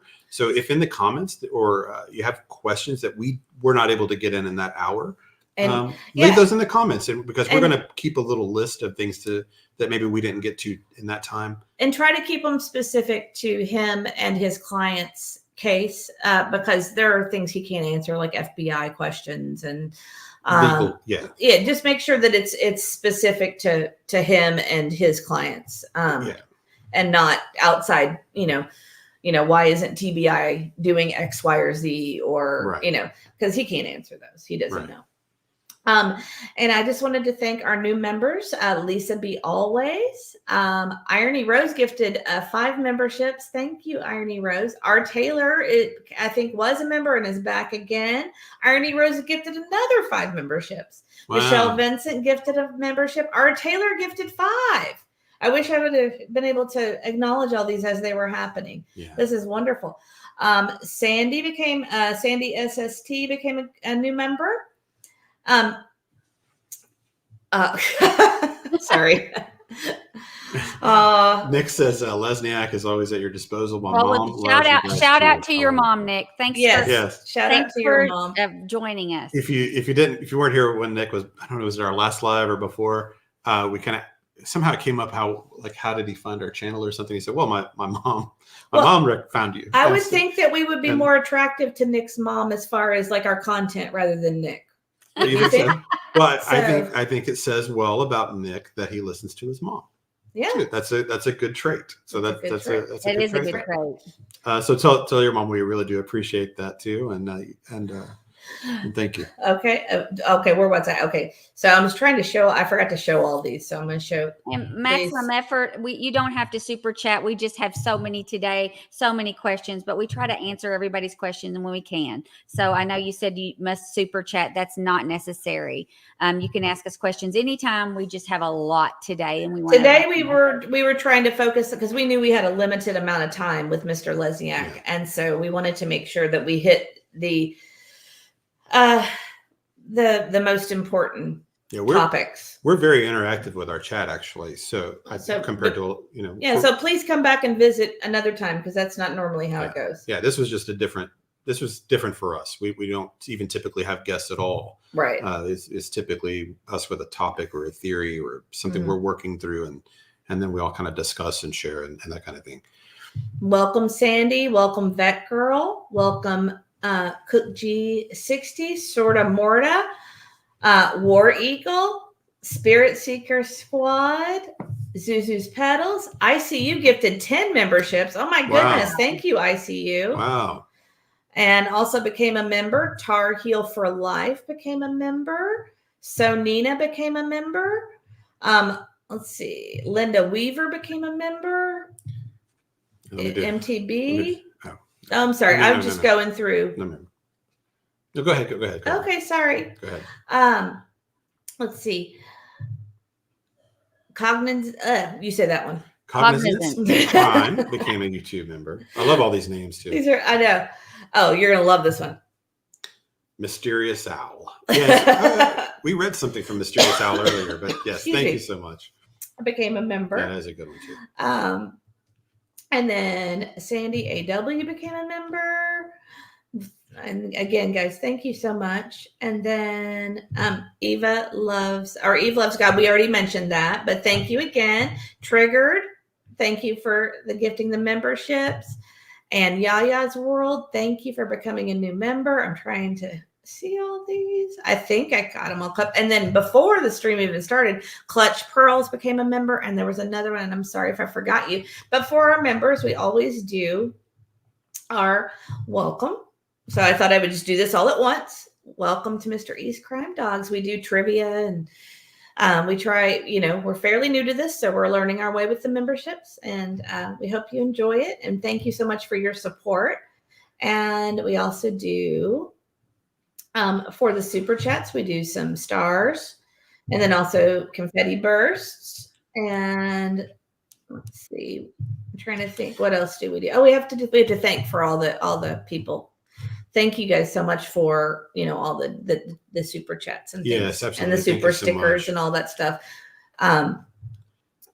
If you are a new member, one of the things we do, we wanted to do special things for our members, but not do a paywall, if that makes sense. So what one of the things we do is at the end of the month, we do a true crime trivia, just for members only, for prizes and that kind of thing. So we usually do that sometime towards the end of the month. So, but thank you for everybody that joined memberships there, and of course all the super chat.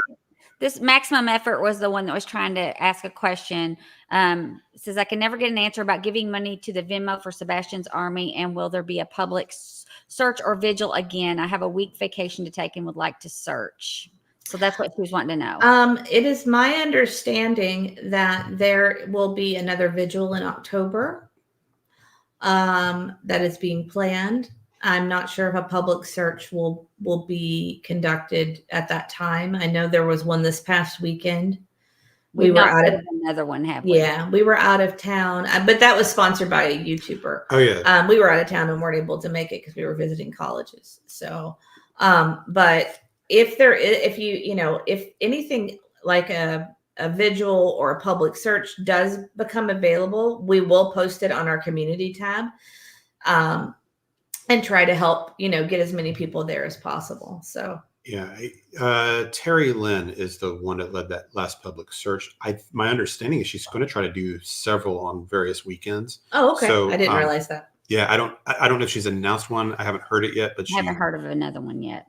Yeah, I don't know how the one this weekend went, if they had a good turnout or any. I haven't heard any of that, so I'm not sure. But and then I think the ones that Seth does, they're keeping private for now because they've had so much trouble.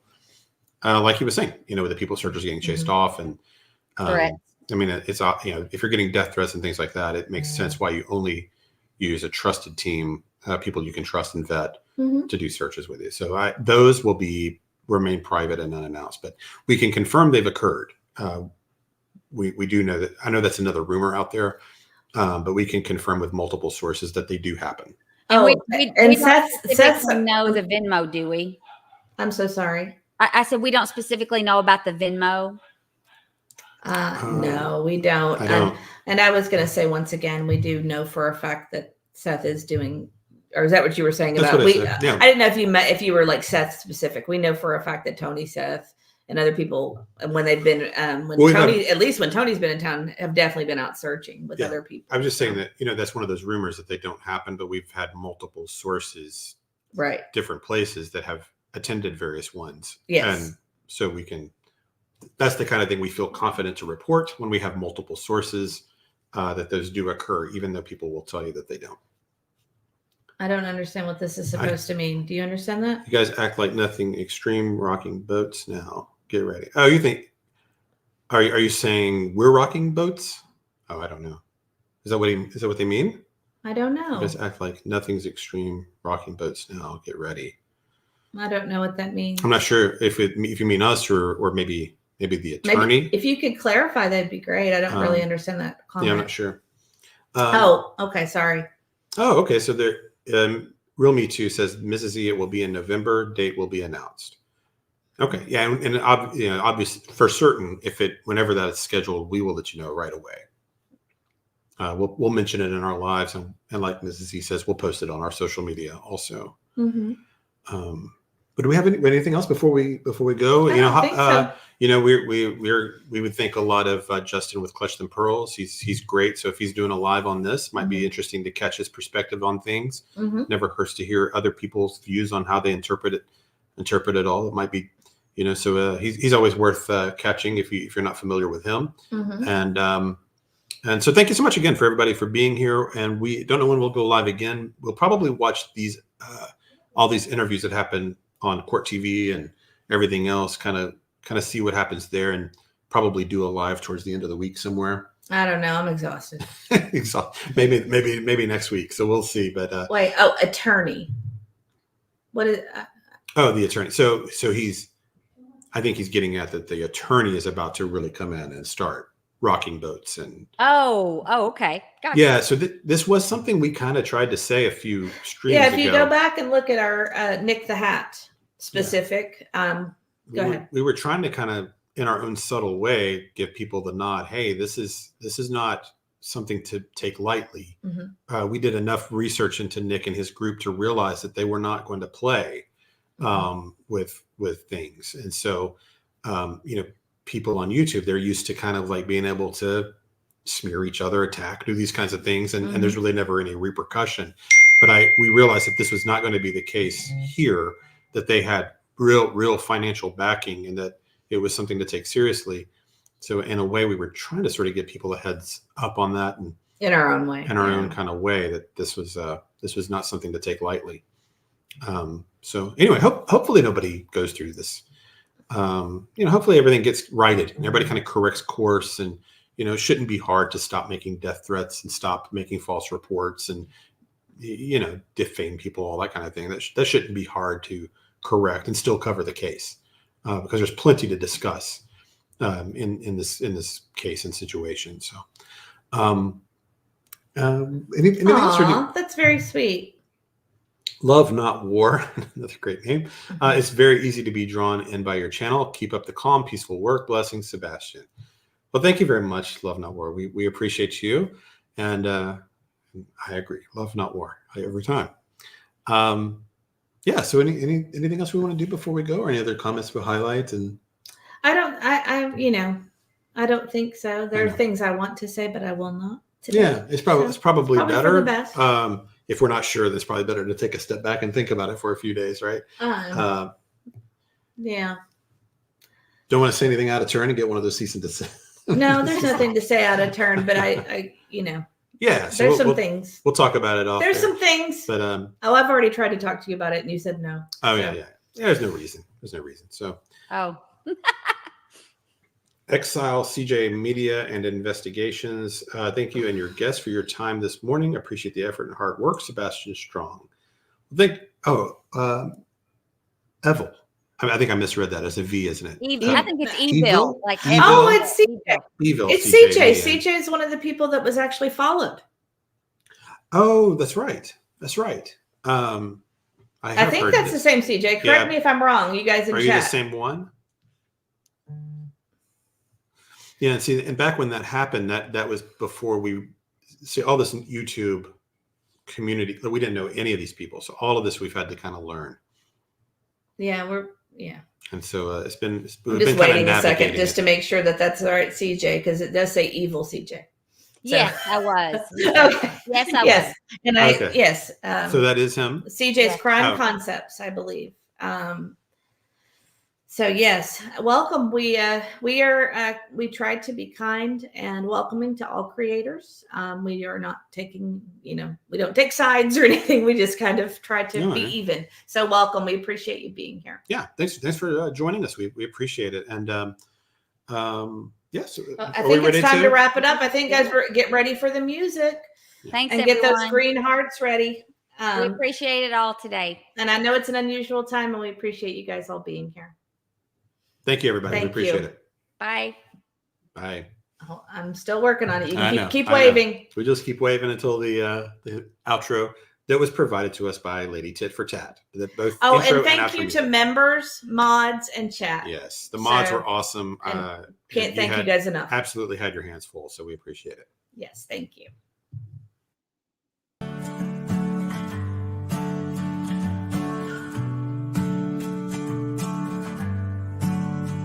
We remember you. We remember you. Ooh. We're still here for you. We'll shine a light for you. We're holding on a hope for you.